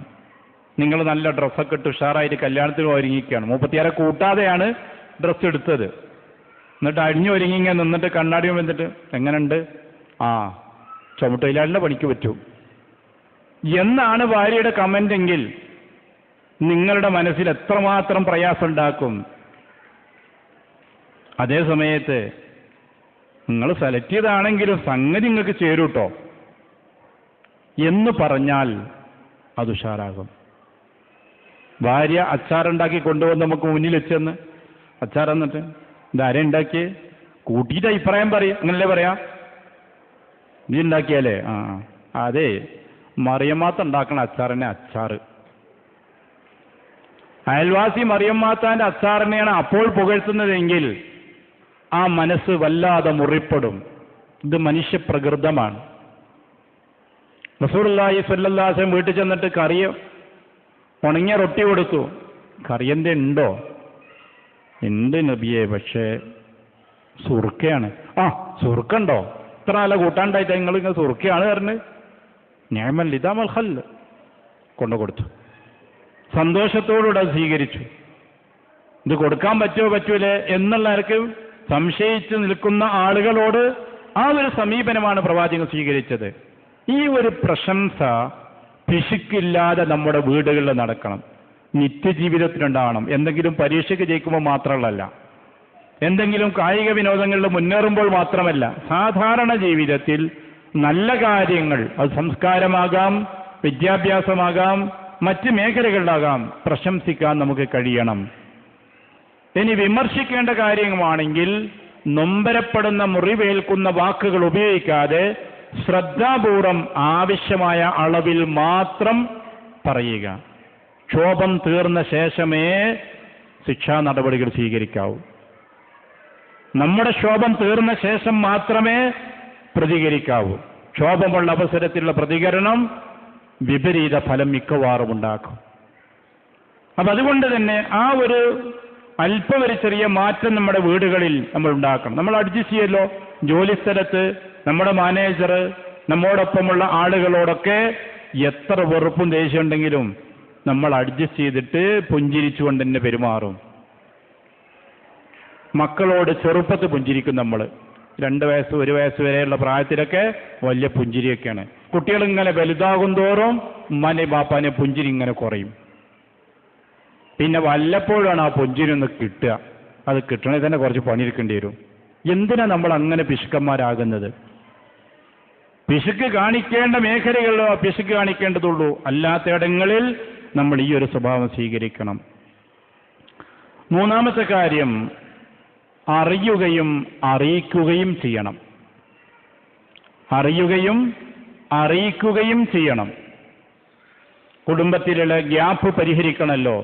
അതുകൊണ്ട് നമ്മുടെ വീട്ടിലേക്ക് ഒരു നവവധു വരുമ്പോൾ നമ്മുടെ വീട്ടിലുള്ള അവസ്ഥകളെ സംബന്ധിച്ചൊക്കെ അവർക്കൊരു ധാരണ ഉണ്ടാക്കി കൊടുക്കണം. വീട്ടിൽ സീനിയറായ ആളുകളുണ്ട്, അവരുടെ രീതി, ഭക്ഷണം, മരുന്ന് തുടങ്ങിയ കാര്യങ്ങളെപ്പറ്റി ഒരു ധാരണയുണ്ടാകണം. അവളുടെ വീട്ടുകാരെ സംബന്ധിച്ചും അവരുമായി ബന്ധപ്പെട്ട കാര്യങ്ങളെക്കുറിച്ചും വരൻ അറിയേണ്ടത് വധു പറഞ്ഞു കൊടുക്കുകയും ചെയ്യണം. ഇങ്ങനെ പരസ്പരം അറിയുകയും അറിയിക്കുകയും ചെയ്യണം. റസൂൽ സല്ലല്ലാഹു അലൈഹി വസല്ലമയുടെ കാലത്ത് സഫ്വാൻ റളിയല്ലാഹു അൻഹുവിനെ സംബന്ധിച്ച് ഭാര്യ പരാതിപ്പെട്ടു. എന്താ പരാതി? അദ്ദേഹം ഞാൻ നോമ്പെടുത്താൽ നോമ്പ് മുറിപ്പിക്കും, നോമ്പെടുക്കാൻ സമ്മതിക്കുന്നില്ല. രാത്രി നമസ്കരിച്ചാൽ ദേഷ്യപ്പെടും. ഫജ്ർ നിസ്കാരം വൈകിയാ മൂപ്പർ നിസ്കരിക്കല്. റസൂലും സഹാബത്തും ഇരിക്കുന്ന സദസ്സിൽ വന്നിട്ടാണ് അദ്ദേഹത്തിന്റെ ഭാര്യ ഭർത്താവിനെ സംബന്ധിച്ചുള്ള പരാതി പറഞ്ഞത്. നബി സല്ലല്ലാഹു അലൈഹി വസല്ലം സഫ്വാനോട് ചോദിച്ചു, സഫ്വാൻ ഇപ്പറഞ്ഞ അത്രയും ശരിയാണോ? എല്ലാം ശരിയാണോ റസൂലേ? ഭാര്യയ്ക്ക് മിക്ക ദിവസം സുന്നത്ത് നോമ്പാ. എന്നെപ്പോലത്തെ ഒരു ചെറുപ്പക്കാരനല്ല അവിടുത്തെ സാധിക്കൂലല്ലോ അത്. ഞങ്ങൾ രാത്രി വൈകിയാണ് ജോലി കഴിഞ്ഞ് വരുന്നത്. തോട്ടം നനക്കലും കൃഷിയുമായി ബന്ധപ്പെട്ട ജോലിയൊക്കെ രാത്രിയാണ് നിർവഹിക്കുന്നത്. അത് കഴിഞ്ഞ് രാത്രി വൈകിയാണ് വരുന്നത്. അതുകൊണ്ടാണ് കിടക്കാൻ വൈകുന്നത്. അതുകൊണ്ട് സുബഹി അതിൻ്റെ ആദ്യ സമയത്തല്ല, ഖളാ ആക്കാതെ, സമയം നഷ്ടപ്പെടാതെ അത് സമയത്ത് നമസ്കരിക്കാറുണ്ട്. അവൾ വൈകുന്നു എന്ന് പറഞ്ഞ പരാതി ശരി തന്നെയാണ്. നമസ്കരിക്കുമ്പോൾ ഞാൻ വിലക്കുന്നു എന്ന് പറഞ്ഞില്ലേ? അവൾ വലിയ വലിയ സൂറത്ത് ഓതിയിട്ടാണ് രാത്രി തഹജ്ജുദ്. എത്ര നേരം ഞാൻ കാത്തു നിൽക്കുക? അവൾക്ക് ചെറിയ ചെറിയ സൂറത്തുകൾ ഓതി നിസ്കരിച്ചാൽ പോരെ? ഇവിടെ എന്താ പ്രശ്നം? അതാ ഞാൻ പറഞ്ഞത്, അറിയുകയും അറിയിക്കുകയും ചെയ്യണം. ഒരു ഭാര്യയെ സംബന്ധിച്ചിടത്തോളം തന്റെ ഭർത്താവിനെ കുറിച്ച് അയാളുടെ ജോലി അറിയണം. ആ ജോലി ടെൻഷനുള്ള ജോലിയാണോ അല്ലേ എന്നറിയണം. ഇന്നത്തെ ജോലി അങ്ങനെയൊക്കെയാണല്ലോ. ജോലിയെക്കുറിച്ച് ധാരണ വേണം, സാമ്പത്തിക സ്ഥിതിയെ സംബന്ധിച്ചുള്ള ധാരണ വേണം. അങ്ങനെ പരസ്പരം മനസ്സിലാക്കി അറിഞ്ഞു പെരുമാറണം. ഈ അറിയിക്കലും അറിയലും ഇല്ലാതെയാകുമ്പോൾ അവിടെ ആവശ്യങ്ങളും പ്രശ്നങ്ങളും വരികയും അകൽച്ചകൾ വർദ്ധിക്കുകയും ചെയ്യും. നാലാമത്തെ കാര്യം, കുടുംബത്തിന്റെ പ്രധാനപ്പെട്ട വിഷയങ്ങളാണെങ്കിൽ ഒരുമിച്ച് തീരുമാനമെടുക്കുക. ഏകപക്ഷീയമായി തീരുമാനമെടുത്ത് നടപ്പിലാക്കുന്ന അവസ്ഥയ്ക്ക് പകരം കുടുംബത്തിലെ ആളുകൾ ഒരുമിച്ച് തീരുമാനമെടുക്കുക. അങ്ങനെയാകുമ്പോൾ പരസ്പരം കൂടിയാലോചിച്ച് സംസാരിച്ച് എല്ലാവരും കൂടി എടുത്ത തീരുമാനമാകുമ്പോൾ ആ തീരുമാനം നടപ്പിലാക്കുന്നതിൽ എല്ലാവർക്കും ഉത്തരവാദിത്വമുണ്ടാകും. അങ്ങനെയാകുമ്പോൾ കുടുംബത്തിന്റെ കുറേ കാര്യങ്ങൾ പരസ്പരം അവിടെ ഭംഗിയായി നിർവഹിക്കപ്പെടും. ഏകപക്ഷീയമായി തീരുമാനമെടുത്ത് നടപ്പിലാക്കുവാൻ മറ്റുള്ളവരോട് ആവശ്യപ്പെട്ടാൽ അതൊരു പരിധിവരെ മാത്രമേ പരിഗണിക്കപ്പെടുകയുള്ളൂ. പരിഗണിക്കപ്പെട്ടാൽ തന്നെ വേണ്ട വിധം മനസ്സംതൃപ്തിയോടുകൂടെ ആവേണം എന്നുമില്ല. അതുകൊണ്ട് അകൽച്ച ഇല്ലാതിരിക്കുവാൻ കുടുംബത്തിലുള്ള പ്രധാനപ്പെട്ട പ്രശ്നങ്ങൾ വരുമ്പോൾ പരസ്പരം ഒരുമിച്ചിരുന്ന് ആലോചിച്ച് തീരുമാനമെടുക്കുക. ഇതേപോലെ മറ്റൊരു പ്രധാനപ്പെട്ട സംഗതിയാണ് കുടുംബത്തിലെ അംഗങ്ങളൊന്ന് ഒരുമിച്ചിരിക്കുക എന്ന് പറയുന്നത്. ഒരുമിച്ചിരിക്കല്, ആഴ്ചയിൽ ഒരു ദിവസമെങ്കിലും ഒരു ഭക്ഷണത്തലികൾക്ക് ചുറ്റുമൊന്ന് ഒരുമിച്ചിരിക്കാനുണ്ടല്ലോ, വല്ലാത്തൊരു ബന്ധമുണ്ടാക്കും. നിങ്ങളൊരു ഹോട്ടലിൽ കയറിയിട്ട് 4-5 ദിവസം ഭക്ഷണം കഴിച്ചു നോക്കിയും തിരിച്ചു വരുന്ന സമയത്ത് ഒരു ദിനത്തിൽ എന്നും കണ്ടിരുന്ന ഒരാളെ കണ്ടിട്ടില്ലെങ്കിൽ നമ്മളിങ്ങനെ ഹോട്ടലിൽ കയറിയപ്പോൾ തന്നെ അയാളിങ്ങനെ നോക്കും, ആ മേശമേൽ ആളുണ്ടോന്ന്. തിരിച്ചു പോരാൻ നമ്മുടെ സുഹൃത്തിനോട്, നമ്മളിപ്പോൾ കുറച്ച് ദിവസമായിട്ട് കാണാനില്ലല്ലോ, കട്ടിമീശക്കാരൻ അയാൾ കാണാനില്ലല്ലോ, എന്തേ പറ്റിണ്ടാവേക്കും. അപ്പോൾ ആ കട്ടിമീശക്കാരൻ നമ്മുടെ മനസ്സിൽ ഉണ്ട്, അയാളോടൊരു മാനസിക ബന്ധമുണ്ട്. അതെന്താ കാരണം? ഒരു സ്ഥലത്ത് ഒരുമിച്ച് പലതവണ കാണുന്നു എന്നുള്ളതാണ്. അതുകൊണ്ട് ഇന്ന് കുടുംബ സംവിധാനത്തിൽ തിരക്കുകളും ജോലി പ്രശ്നങ്ങളും ഒക്കെ വന്നപ്പോൾ അകൽച്ചകൾ വർദ്ധിച്ചല്ലോ. കാണുന്നില്ല, ഒരേ വീട്ടിലുള്ള അംഗങ്ങൾ പോലും പരസ്പരം ദിവസങ്ങളോളം കാണാറില്ല. ബാപ്പ മക്കളെ കാണാത്ത എത്ര ദിവസം ഉണ്ടെന്നറിയോ? നേരിട്ടൊന്ന് കാണാത്ത ജ്യേഷ്ഠാന്യന്മാർ തമ്മിൽ കാണാത്തത്. അതുകൊണ്ട് ആഴ്ചയിൽ ഏതെങ്കിലും ഒരു ദിവസമെങ്കിലും കുടുംബത്തിലെ അംഗങ്ങൾക്കൊന്ന് ഒരുമിച്ചിരിക്കാൻ സാധിക്കുമെങ്കിൽ അതിനൊരു അവസരമുണ്ടാക്കുക. ഭക്ഷണത്തലിക ഒപ്പം ഇരുന്ന് ഭക്ഷണം വിളമ്പിക്കൊടുക്കുകയും അങ്ങോട്ടും ഇങ്ങോട്ടും കൈമാറ്റം നടത്തുകയൊക്കെ ചെയ്ത് ഒരു സ്നേഹം പങ്കിടുന്ന ഒരു സന്ദർഭമുണ്ടാകണം. ഒരുമിച്ചിരുന്ന് ഭക്ഷണം കഴിക്കുമ്പോൾ അതിലൂടെ നിങ്ങൾക്ക് അല്ലാഹുവിൻ്റെ അനുഗ്രഹമുണ്ടാകുമെന്ന് റസൂലുള്ളാഹി സ്വല്ലല്ലാഹു അലൈഹി വസല്ലം സമൂഹത്തോട് പറഞ്ഞു. ഒറ്റയ്ക്ക് നിന്നിട്ട് ഭക്ഷണം കഴിച്ചിട്ട് വയറ് വിശപ്പടങ്ങിയതായി തോന്നുന്നില്ല എന്ന് പരാതിപ്പെട്ടപ്പോഴാണ് അല്ലാഹുവിൻ്റെ റസൂൽ, നിങ്ങൾ ഒരുമിച്ചാണോ വേറെയാണോ തോന്നി? ഞങ്ങളൊക്കെ വേറെയാണ്, അത് മാറ്റി ഒരുമിച്ചിരുന്ന് കഴിക്കും, അപ്പം അല്ലാഹുവിൻ്റെ ബർക്കത്തുണ്ടാകുന്ന ആ ബർക്കത്തിൽ ഒന്നാണ് മാനസികമായ സന്തോഷവും സംതൃപ്തിയും ഒരുമിച്ചിരിക്കുന്ന ആ സമ്പ്രദായത്തിലൂടെ ഉണ്ടാകുന്നത്. അതുകൊണ്ട് വീട്ടിൻ്റെ അകത്ത് അത്തരത്തിലുള്ള അവസരങ്ങൾ നമ്മൾ ഉണ്ടാക്കണം. എന്നും അത് പ്രായോഗികമല്ല. നമ്മുടെ ജോലിയും ജീവിത രീതിയൊക്കെ ഇക്കാലത്ത് അങ്ങനെയാണ്. പക്ഷെങ്കിലും നമുക്ക് അത് ഉണ്ടാക്കിയെടുക്കാൻ കഴിയണം.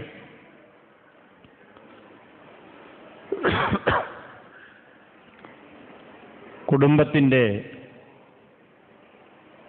ചെലവുകൾക്ക് ഒരു ബജറ്റ് വേണം. കുടുംബത്തിന് ഒരു ബജറ്റ് വേണം. എന്ത് നമ്മുടെ കുടുംബത്തിന് ഏകദേശം ചെലവ് വരും എന്ന്, വരുമാനത്തെക്കുറിച്ച് കുടുംബത്തിലെ അംഗങ്ങൾക്ക് ബോധമുണ്ടാകണം. അത് വളരെ കൃത്യമായൊരു ധാരണ എല്ലാവർക്കും ഉണ്ടാകണം. എന്തിനാണ്? ഹറാമ് തിന്നാണ്ടിരിക്കാൻ, ഹറാമ് തീറ്റാതിരിക്കാൻ. നിരവധി ആളുകൾ ഇന്ന് ജീവിക്കുന്നത്, ഞാൻ ജീവിക്കുന്ന എൻ്റെ വരുമാനത്തിനനുസരിച്ചല്ല എൻ്റെ ബജറ്റ്. ടി വിയിൽ കാണുന്ന പരസ്യങ്ങൾക്കനുസരിച്ചും മറ്റുള്ളവരുടെ ജീവിതം കണ്ടിട്ടുമാണ് ഞാൻ ജീവിക്കുന്നത്. അവരുടെ വീട്, അവരുടെ വാഹനം, അവരുടെ ഫർണിച്ചർ, അങ്ങനെയെല്ലാം മറ്റുള്ളവരെ നോക്കിയിട്ട് അതെല്ലാം എൻ്റെ ജീവിതത്തിലേക്ക് പകർത്താൻ ഞാൻ ശ്രമിക്കുകയാണ്. അങ്ങനെ ശ്രമിക്കുമ്പോൾ ചെറിയ വരുമാനക്കാരന് സാധിക്കാതെ വരുന്നു. അപ്പോൾ അയാൾ വരുമാനമുണ്ടാക്കാൻ നിർബന്ധിതനാകുന്നു. എങ്ങനെ ഉണ്ടാക്കും? കടം വാങ്ങിയിട്ട് കടക്കണിയിൽ ചെന്നുപെടും. അതല്ലെങ്കിൽ ഹറാമായ മാർഗത്തിലൂടെ സമ്പാദ്യമുണ്ടാക്കും. ഈ അവസ്ഥയിലേക്ക് നമ്മുടെ സമൂഹം എത്തുകയാണ്. ആ ഒരു ദുരന്തത്തിലേക്ക് നമ്മൾ എത്താതിരിക്കുവാൻ എൻ്റെ ജീവിതത്തെ ഞാനാണ് രൂപപ്പെടുത്തേണ്ടത്. അതല്ലാതെ ഉപസംസ്കാരത്തിന്റെ അഡിക്റ്റാകുന്നൊരവസ്ഥ എനിക്കും നിങ്ങൾക്കുണ്ടാവരുത്. എൻ്റെ ജീവിതം, എൻ്റെ വരുമാനം, എൻ്റെ വീട്ടിൽ ആവശ്യമുള്ളത്, അത്യാവശ്യമായത്, അനാവശ്യമായത് 3 കോളം വരയ്ക്കാൻ നമുക്ക് കഴിയണം. പരസ്യം കാണുന്നൊക്കെ നമുക്ക് ആവശ്യം തോന്നും. വാങ്ങിയെല്ലാം ഓരോ വീടിൻ്റെയും മൂലയിലുണ്ടാവും ഒരുപാട് ഫർണിച്ചറുകളും ഉപകരണങ്ങളും. അത് അന്നിങ്ങനെ പരസ്യം കണ്ടപ്പോൾ വേണം തോന്നിയിട്ട് വാങ്ങിയതാന്ന് പറയും. പൊടി പിടിച്ച് കിടക്കുക. അത് കൊണ്ടയിടാൻ സ്ഥലമില്ലാതെ ബുദ്ധിമുട്ടാകുകയാണ്. ഇനി മാർക്കറ്റിൽ നിന്ന് വല്ലതും വാങ്ങുകയാണെങ്കിൽ ആവശ്യമുള്ളതിൻ്റെ ലിസ്റ്റ് തയ്യാറാക്കിയിട്ടാണോ പോണത്? അല്ല. സൂപ്പർ മാർക്കറ്റിൽ കയറിയിട്ട് ഒരറ്റത്ത് നിന്ന് മറ്റേ അറ്റത്തേക്ക് ഇറങ്ങി വരുമ്പോൾ കണ്ണിന് ആനന്ദം തോന്നുന്നു. ആവശ്യമുള്ളതും അല്ലാത്തതുമെന്ന് വിവേചനമില്ലാതെ ശേഖരിക്കുകയാണ്. ഇങ്ങനെ വരുമ്പോൾ ജീവിതവും വരുമാനവുമായി പൊരുത്തപ്പെട്ടു പോകാൻ കഴിയാത്ത ഒരവസ്ഥ വരുന്നു. ധൂർത്തും ദുർവ്യയവുമില്ലാതെ, ഹറാമായ സമ്പാദ്യമില്ലാതെ നമ്മുടെ ജീവിതം രൂപപ്പെടുത്തണം. നിരവധി കുടുംബങ്ങളിൽ പ്രയാസമുണ്ടാക്കുന്നത് ഇങ്ങനെ ഒരു കാഴ്ചപ്പാട് ഇല്ലാത്തതാണ്. അതുകൊണ്ട് മറ്റുള്ളവർക്കനുസരിച്ച് ജീവിക്കുന്നതിന് പകരം നമ്മുടെ ആവശ്യങ്ങളും നമ്മുടെ ജീവിത ചുറ്റുപാടുകളുമായി ബന്ധപ്പെട്ടുകൊണ്ട് നമ്മൾ ജീവിക്കുക. മക്കളെ വളർത്തുന്നവരാണ് നമ്മളൊക്കെ. ഏതൊരു രക്ഷിതാവിനോട് ചോദിച്ചാൽ അയാളുടെ മനസ്സിലുള്ള ആഗ്രഹം എന്താണ്? ഞങ്ങളുടെ മക്കള് നല്ല അവസ്ഥയിലാകണം. ഞങ്ങളോ ഇങ്ങനെയായി, മക്കൾ ഇങ്ങനെ ഒരിക്കലായിക്കൂടാ. അത് ചിന്തിക്കാത്തവരാരുമില്ല. ആ നല്ല ചിന്തയിൽ നിന്ന് നമുക്കുണ്ടാകുന്ന ചില പ്രശ്നങ്ങളുണ്ട്. അതെന്താണ്? മക്കളെ നമ്മൾ പരമാവധി പ്രയാസപ്പെടുത്താതെ, ത്യാഗമറിയാതെ, വേദനയറിയാതെ വളർത്തുന്നു. 10 കിലോമീറ്റർ നടന്നിട്ടാണ് ഞാൻ ഹൈസ്കൂളിൽ പോയത്. ഇന്ന് മകൻ അങ്ങനെ ആയിക്കൂടാ. അവൻ നേരെ വാഹനത്തിൽ നിന്ന് വാഹനത്തിലേക്ക്, ക്ലാസ് മുറിയിലേക്ക്. ആ ഒരു ജീവിതമാണ് നമ്മുടെ നാടുകളിലൊക്കെ വ്യാപകമായത്. മക്കൾ ആവശ്യപ്പെടുന്നതെല്ലാം അവർക്ക് വേണ്ടി ചെയ്തു കൊടുക്കും. ഒരാവശ്യത്തിനും നമ്മൾ മുടക്ക് പറയില്ല. കാരണം കുട്ടികൾ ആവശ്യം പരിഗണിക്കണം. എനിക്കൊന്നും വാങ്ങിത്തരാൻ എൻ്റെ വാപ്പ കഴിഞ്ഞില്ല. ഈ ഒരു മനസ്ഥിതിയോടുകൂടെയാണ് മക്കളോട് നമ്മുടെ സമീപനം. ഇതിൽ ചില കാര്യങ്ങൾ നമ്മൾ ചിന്തിക്കേണ്ടതുണ്ട്. ഒരു രക്ഷിതാവ്, അയാൾ എത്ര ധനികനാണെങ്കിലും ഒരുപാട് അധ്വാനിക്കുന്നുണ്ട്, ഒരുപാട് പ്രയാസങ്ങൾ സഹിക്കുന്നുണ്ട്. മക്കൾക്ക് സാമ്പത്തിക സൗകര്യങ്ങളും അവരുടെ വിദ്യാഭ്യാസ സൗകര്യങ്ങളും ഒരുക്കി കൊടുക്കുന്നതിന് നല്ല പ്രയാസങ്ങൾ അനുഭവിക്കുന്നുണ്ട്. ഈ പ്രയാസങ്ങളുടെ മധുരം മക്കൾക്ക് പങ്കുവെക്കണം. അതല്ലെങ്കിൽ ഈ മക്കൾ വളർന്നു വരുന്നത് ആർഭാടപ്രിയന്മാരും ധൂർത്തന്മാരുമായിട്ടായിരിക്കും. അവൻ പറയുക, എൻ്റെ കൂട്ടുകാർക്ക് ബൈക്കുണ്ട്, എൻ്റെ കൂട്ടുകാർക്ക് ടാബുണ്ട്, അവർക്ക് ലാപ്ടോപ്പ് ഉണ്ട്, എനിക്കതൊന്നുമില്ല, നിങ്ങളെന്താ വാങ്ങിത്തരാത്ത്, ഉമ്മ നിങ്ങളൊന്ന് ഉപ്പാനോട് പറയും എന്നിങ്ങനെ പറഞ്ഞുകൊണ്ട് വീട്ടിലെന്നും വഴക്കായിരിക്കും. വാങ്ങിക്കൊടുത്തില്ലെങ്കിൽ വഴക്ക്, വാങ്ങിക്കൊടുത്താലും വഴക്ക് തന്നെയാ. പിന്നെയും തീരില്ല. അവിടെ അവസാനിക്കുന്നില്ല ആവശ്യങ്ങൾ.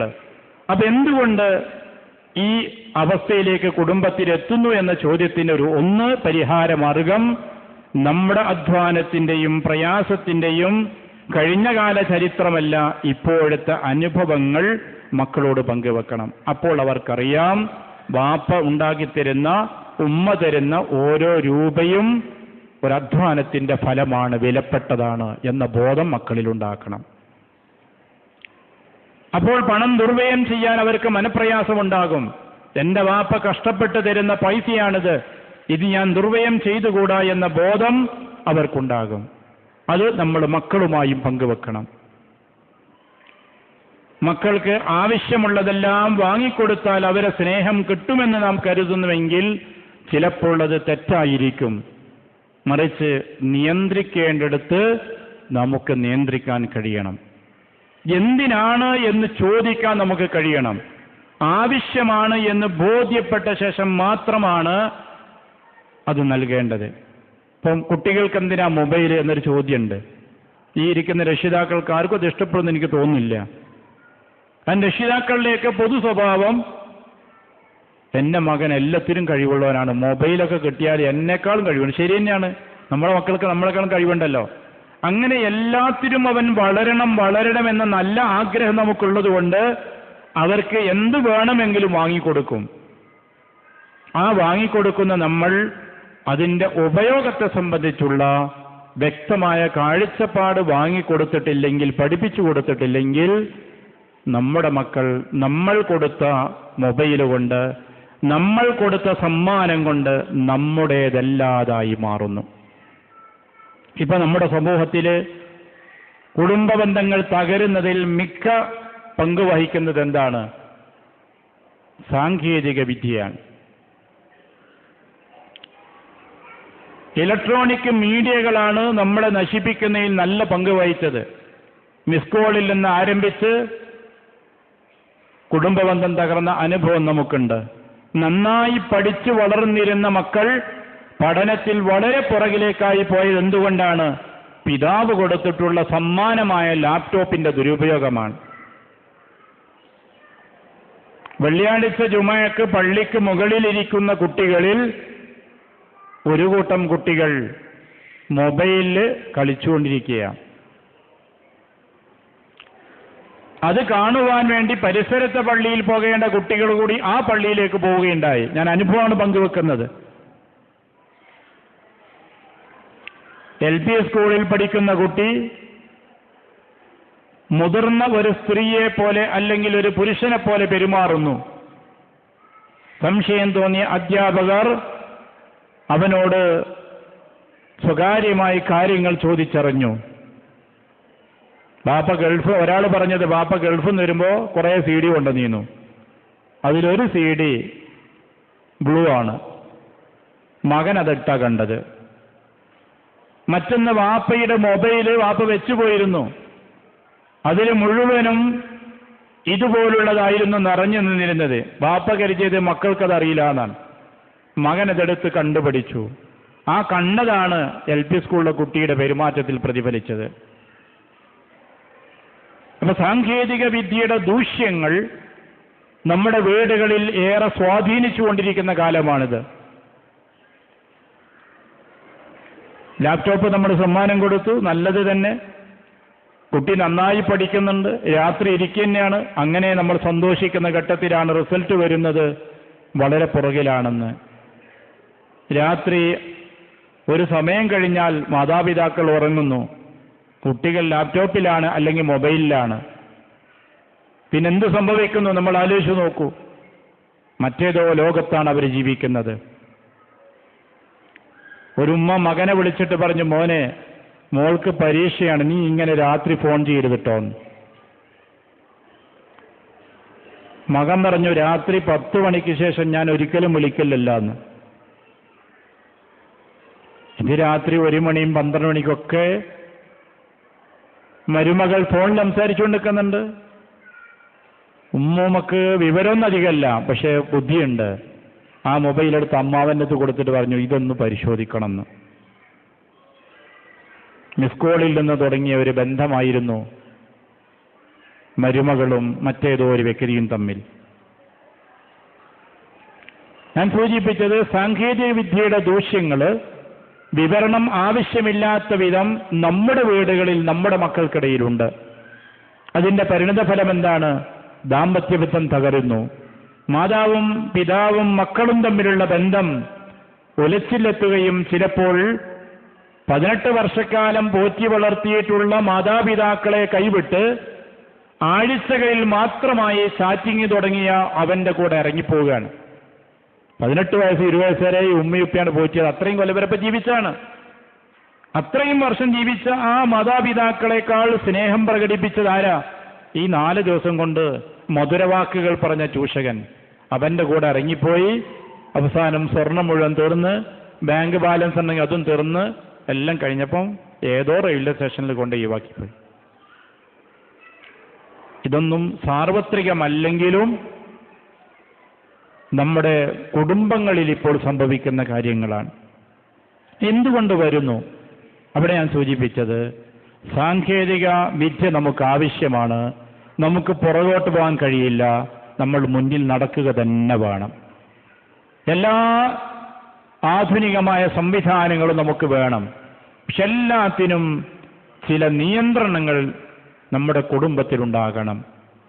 ഈ സാക്ഷരത, ഇലക്ട്രോണിക് മീഡിയകളുടെ ഉപയോഗത്തിന് വേണ്ട സാക്ഷരത നമ്മുടെ മക്കൾക്ക് നാം അനിവാര്യമായി നൽകണം. ഫേസ്ബുക്കും ട്വിറ്ററും മറ്റുമുള്ളതെല്ലാം ഉപയോഗപ്പെടുത്തുമ്പോൾ അതിലുള്ള കല്ലും നെല്ലും പതിരും തിരിച്ചറിയുവാൻ ആവശ്യമായ ക്ലാസുകൾ നൽകി ശക്തമായ രീതിയിൽ അവരെ ബോധവൽക്കരിക്കണം. ആ ബോധവൽക്കരണം ഇല്ലാതെ പോയാൽ മക്കൾ ചെന്ന് അപകടങ്ങളിൽ എത്തിപ്പെടും. ഈ അടുത്തൊരു കുടുംബത്തിലെ രൂക്ഷമായ പ്രശ്നമുണ്ടായി. എന്താ കാരണം എന്നറിയുമോ? നിഷ്കളങ്കമായ കുട്ടികളിൽ നിന്ന് പാസ്വേഡ് ചോർത്ത് കുടുംബകാര്യങ്ങളെല്ലാം ചോദിച്ചറിഞ്ഞ് അങ്ങനെ വലിയ സുഹൃത്തുക്കളായപ്പോൾ കുടുംബത്തിൻ്റെ എല്ലാ ദൂഷ്യങ്ങളും പ്രശ്നങ്ങളും ഒക്കെ പങ്കുവച്ചു. ഈ വ്യക്തി ആരാണെന്നോ ഏത് നാട്ടുകാരനാണെന്നോ അറിയില്ല. എല്ലാ വിവരങ്ങളും കിട്ടിയതിൻ്റെ ശേഷം പിന്നെ അവൻ വിലപേശാൻ തുടങ്ങി. എങ്ങനെ ഈ നമ്മുടെ കുടുംബത്തിന് അതീവ സ്വകാര്യമായ കാര്യങ്ങളൊക്കെ ഏതോ നാട്ടിൽ കിടക്കുന്ന ഈ വ്യക്തി അറിഞ്ഞത് എന്ന് അന്വേഷിച്ചപ്പോഴാണ് സ്വന്തം വീട്ടിലെ കൊച്ചുമകനാണ്, അവൻ്റെ ഫ്രണ്ട്സാണ്, ആ ഫ്രണ്ട്ഷിപ്പാണ്. ഇപ്പം അങ്ങനെയാണല്ലോ, നമ്മുടെ മക്കളോട് നിങ്ങൾ ചോദിച്ചു നോക്കി, നിനക്ക് എത്ര ഫ്രണ്ട്സ് ഉണ്ട് സ്കൂളിൽ മദ്രസയിൽ? അങ്ങനെ എണ്ണി പറഞ്ഞൊരു 4-5 ആള്.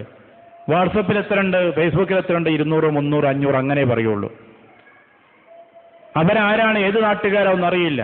അപ്പം അതുകൊണ്ട് തന്നെ ഈ സാക്ഷരത എന്നത് നമ്മുടെ മക്കൾക്ക് നാം കൃത്യമായി നൽകണം.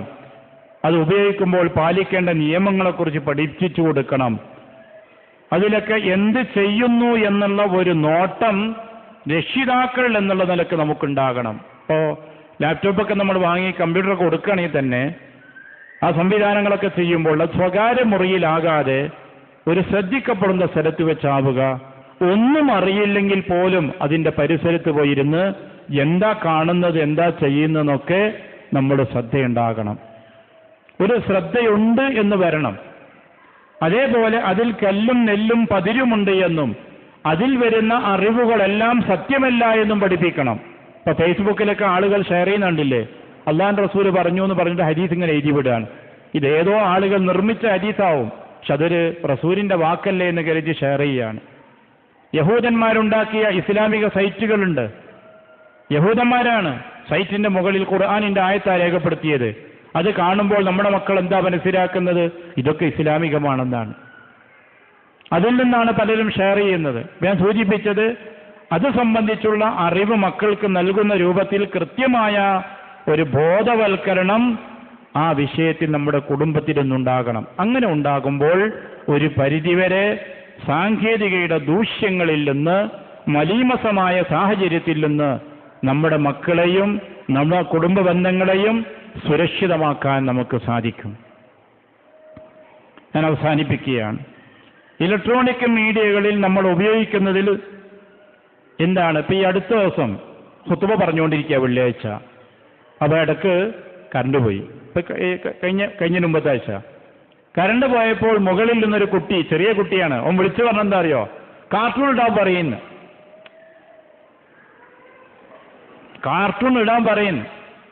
ഖുത്ബ തീർന്നല്ലോ, ഇനി ഒരു കാർട്ടൂൺ ഇട്ടേ ആവശ്യപ്പെട്ട കൊച്ചുകുട്ടി. അവ കുട്ടികളുടെ മനോഭാവമായി ഞാൻ സൂചിപ്പിക്കുന്നത്. കാരണം കുട്ടി ഭക്ഷണം കഴിക്കുന്നില്ലെങ്കിൽ എന്താ പരിഹാരം ഉമ്മമാര് ചെയ്യുക? വാ, നിനക്ക് ഞാൻ ഒരു കാർട്ടൂൺ തരാം, എന്നിട്ട് പറ ഏതെങ്കിലും ഒരു കാർട്ടൂൺ കൊടുത്തിട്ട് അവിടെ ഇരുത്തും. അതല്ലെങ്കിൽ നിനക്കൊരു ഗെയിം ഉണ്ട്, അത് ഞാൻ തരും, ചോറ് എന്നാലേ തരുള്ളൂ പറയും. അപ്പം കുട്ടി എങ്ങനെയെങ്കിലൊക്കെ ചോറ് വേണ്ടെങ്കിൽ തിന്നിട്ട് ആ ഗെയിം ഉണ്ടാവും. അങ്ങനെ ഒരു കുട്ടി സ്ഥിരമായി കണ്ടിരുന്ന ഗെയിം എന്തായിരുന്നു അറിയോ? ഇങ്ങനെ വാഹനങ്ങൾ പറപ്പിച്ച് മുന്നിലുള്ളതൊക്കെ തകർത്ത് മുന്നേറുന്ന ഗെയിം. നിരന്തരമായി ആ ഗെയിം കണ്ട കുട്ടി അവസാനം എവിടെ എത്തിയെന്നറിയോ? വെടിവെച്ച് വീഴ്ത്താൻ പഠിച്ച കുട്ടിയല്ലേ. അതുകൊണ്ട് തൻ്റെ ബെഞ്ചിൽ തൻ്റെ കൂടെ സഹകാരികളായി ഇരിക്കുന്ന സഹപാഠികളുടെ നേരെ നിറയൊഴിച്ചു. എങ്ങനെ ഈ കൊച്ചുകുട്ടിക്ക് തൻ്റെ സഹപാഠികളെ വെടിവെക്കാൻ കഴിഞ്ഞത്? ചെറുപ്പകാലം മുതൽ മാതാപിതാക്കൾ അവന് കൊടുത്ത ഗെയിമത്രയും അങ്ങനെയുള്ളതാണ്. അതുകൊണ്ട് അവൻ്റെ തലച്ചോറ് അത് ഫീഡ് ചെയ്ത് വെച്ചു. അതിനനുസരിച്ചുകൊണ്ടുള്ള ചിന്തകൾ അവൻ്റെ മനസ്സിൽ വന്നു. യാതൊരു വികാരവുമില്ലാതെ അവൻ നിറയൊഴിച്ചു. അതുകൊണ്ട് തന്നെ നമ്മൾ മീഡിയകൾ ഉപയോഗപ്പെടുത്തുന്നിടത്ത് മാനുഷിക മുഖങ്ങളും ഇസ്ലാമിക സംസ്കാരങ്ങളും കുടുംബബന്ധങ്ങളും തകർത്തെറിയുന്നത് തിരിച്ചറിഞ്ഞുകൊണ്ട് ഉപയോഗപ്പെടുത്തണം. വരുന്നതെല്ലാം ആകട്ടെ എന്ന് കരുതുന്നതിന് പകരം കാണേണ്ടതേതാണ്, കേൾക്കേണ്ടതേതാണ് എന്ന് വ്യക്തമായ ധാരണ ആദ്യം മാതാപിതാക്കൾക്കുണ്ടാകണം. എന്നിട്ട് മക്കളെ വളർത്തണം. ഇപ്പൊ മക്കളെ വളർത്താനുള്ള പുതിയ മേഖലകളായതുകൊണ്ട് ഞാൻ ആ കാര്യം പരാമർശിക്കുന്നത്. അവിടെ നമ്മുടെ ശ്രദ്ധ വന്നിട്ടില്ലെങ്കിലോ നമ്മുടെ മക്കൾ നമ്മുടേതല്ലാത്ത ഒരു ലോകത്തേക്ക് എത്തുകയും നമ്മൾ വിചാരിച്ചതിന് വിപരീതമായ അവസ്ഥയിലേക്ക് അവരെ നശിക്കുകയും ചെയ്യും. അപ്പൊ നശിക്കാതിരിക്കുവാൻ നമ്മൾ ഈ മേഖലയിൽ പ്രത്യേകം ഇക്കാലത്ത് ശ്രദ്ധിക്കേണ്ടതുണ്ട്. ഇന്നത്തെ ലോകം അതാണ്. ഇന്റർനെറ്റിന്റെയും അതുപോലുള്ളതിൻ്റെയും യുഗമത്തിലാണ് നമ്മൾ ജീവിക്കുന്നത്. ആ ലോകത്തെ നമുക്കനുസരിച്ച് നല്ല രീതിയിൽ ഉപയോഗപ്പെടുത്തിക്കൊണ്ട് മുന്നേറാനാണ് നമ്മൾ ശ്രദ്ധിക്കേണ്ടത്. ഒരു റൂമിലിരുന്ന് ഒരാൾ ചാറ്റ് ചെയ്തു. ആ ചാറ്റിംഗ് എത്തിയത് മറ്റൊരു സ്ത്രീയിലേക്കാണ്. അവസാനം ദിവസങ്ങളോളം ചാറ്റിംഗ് നടന്ന ശേഷം രണ്ടുപേരും ഒന്ന് ഒരുമിച്ച് കാണാൻ തീരുമാനിച്ചു. അങ്ങനെ നിശ്ചയിക്കപ്പെട്ട ഹോട്ടലിന്റെ മുമ്പിൽ രണ്ടുപേരും എത്തി. അവിടെ നിന്ന് മൊബൈലിൽ സംസാരിച്ചു. ഇവന്റെ നേരെ സഹോദരിയാണ്, ഒരു ഉമ്മക്കും ഉപ്പക്കുമുള്ള സഹോദരിയാണ് അപ്പുറത്ത് മൊബൈലിൽ സംസാരിക്കുന്നത്. നമ്മുടെ വീട്ടിൻ്റെ അകത്തളം ചാറ്റിംഗ് വ്യഭിചാര റൂമായി മാറുന്ന ഈ കാലത്ത് എന്തുണ്ട് പരിഹാരം? റബ്ബ് പറഞ്ഞൊരു വാചകമുണ്ട്, യസ്തഖ്ഫൂന മിനന്നാസ്. ജനങ്ങളിൽ നിന്ന് നിങ്ങൾക്ക് മറച്ചു വെക്കാൻ കഴിയും. വലാ യസ്തഖ്ഫൂന മിനല്ലാഹ്. അല്ലാഹുവിൽ നിന്ന് മറച്ചു വെക്കാൻ കഴിയില്ല. ഇത് യുബയ്യിതൂൻ. റബ്ബിന് തൃപ്തിയില്ലാത്ത കാര്യങ്ങൾ രാത്രി നിങ്ങൾ ഇരുട്ടറയിൽ വെച്ച് തീരുമാനിക്കുമ്പോൾ ആ പ്രവർത്തനങ്ങളെത്രയും കണ്ടുകൊണ്ടിരിക്കുന്ന നാഥനുണ്ട്. മാതാപിതാക്കളിൽ നിന്ന്, കുടുംബത്തിൽ നിന്ന് നിങ്ങൾക്ക് മറച്ചു വെക്കാൻ കഴിഞ്ഞേക്കാം. ബഹുമാനിക്കപ്പെടുന്ന ആളുകളിൽ നിന്ന് മറച്ചു വെക്കാൻ കഴിഞ്ഞേക്കാം. പക്ഷേ മറച്ചു വെക്കാൻ കഴിയാത്ത റബ്ബുണ്ട് എന്ന ഈ പരലോക വിശ്വാസമാണ് ഇന്നത്തെ കുടുംബം താളം തെറ്റാതിരിക്കുവാൻ ഏറ്റവും പ്രധാനമായും വേണ്ടത്. അവസാനിപ്പിക്കട്ടെ. കുടുംബത്തിന്റെ പരസ്പരമുള്ള ബന്ധങ്ങൾ വിളക്കിച്ചേർക്കുന്നത് ഒന്ന്, ഉപാധിയില്ലാത്ത സ്നേഹം. ഉപാധിയില്ലാത്ത സ്നേഹം, തിരിച്ചിങ്ങോട്ട് എനിക്കെന്ത് കിട്ടും, അത് ആ സ്നേഹമല്ല. എനിക്കൊന്നും ലഭിക്കില്ല എന്നറിഞ്ഞുകൊണ്ട് സ്നേഹിക്കുന്നതാണ് ഉപാധിയില്ലാത്ത സ്നേഹം. രണ്ടാമത്തത് ബഹുമാനം. കുടുംബത്തിൽ നാം വളർത്തിയെടുക്കേണ്ട, ഇക്കാലത്ത് നഷ്ടപ്പെട്ടുകൊണ്ടിരിക്കുന്നതാണ് ബഹുമാനം. പ്രായമുള്ള ഒരാൾ പ്രവാചകന്റെ സദസ്സിൽ വന്നു, ഇരിക്കാൻ ഇടമുണ്ടോ നോക്കുകയാണ് അയാള്. നബി സല്ലല്ലാഹു അലൈഹി വസല്ലം പറഞ്ഞു, വസ്തിഉ, ഒന്ന് വിശാലമായി കൊടുക്കി നിങ്ങൾ. എന്നിട്ട് റസൂലുള്ള പറഞ്ഞ വാചകമാണ്, മുതിർന്നവരെ ബഹുമാനിക്കുകയും ചെറിയവരോട് കാരുണ്യം കാണിക്കുകയും ചെയ്യാത്തവർ എൻ്റെ സമുദായത്തിൽപ്പെട്ടതല്ല എന്ന്. പ്രായമുള്ളവരെ ബഹുമാനിക്കണം, മുതിർന്നവരെ ബഹുമാനിക്കണം. ഈ ബഹുമാനം നമ്മുടെ വീട്ടിൻ്റെ അകത്തളങ്ങളിൽ ഉണ്ടാക്കിയെടുക്കണം. മൂന്നാമത്തത് കടപ്പാടുകളെ കുറിച്ചുള്ള ബോധം. കുടുംബത്തിലെ ഓരോ അംഗത്തിനും മറ്റുള്ളവരോടുള്ള കടപ്പാടുകൾ എന്താണ്? അവകാശങ്ങളെപ്പറ്റി ഇന്ന് സംസാരിക്കുന്നവരാണ്. അതിൻ്റെ അപ്പുറം കടപ്പാടുകളെ സംബന്ധിച്ചുള്ള ബോധമുണ്ടാകണം. ഇത് നിന്റെ വല്യപ്പയാണ്, ആ വല്യപ്പയോട് വല്യമ്മയോട് നിനക്കൊരു കടപ്പാടുണ്ട്, ഈ ബോധമുണ്ടാക്കണം. ഞാൻ നിർത്തുകയാണ്. ഒരു ഡോക്ടർ അദ്ദേഹത്തിൻ്റെ ഒരു അനുഭവം എഴുതി.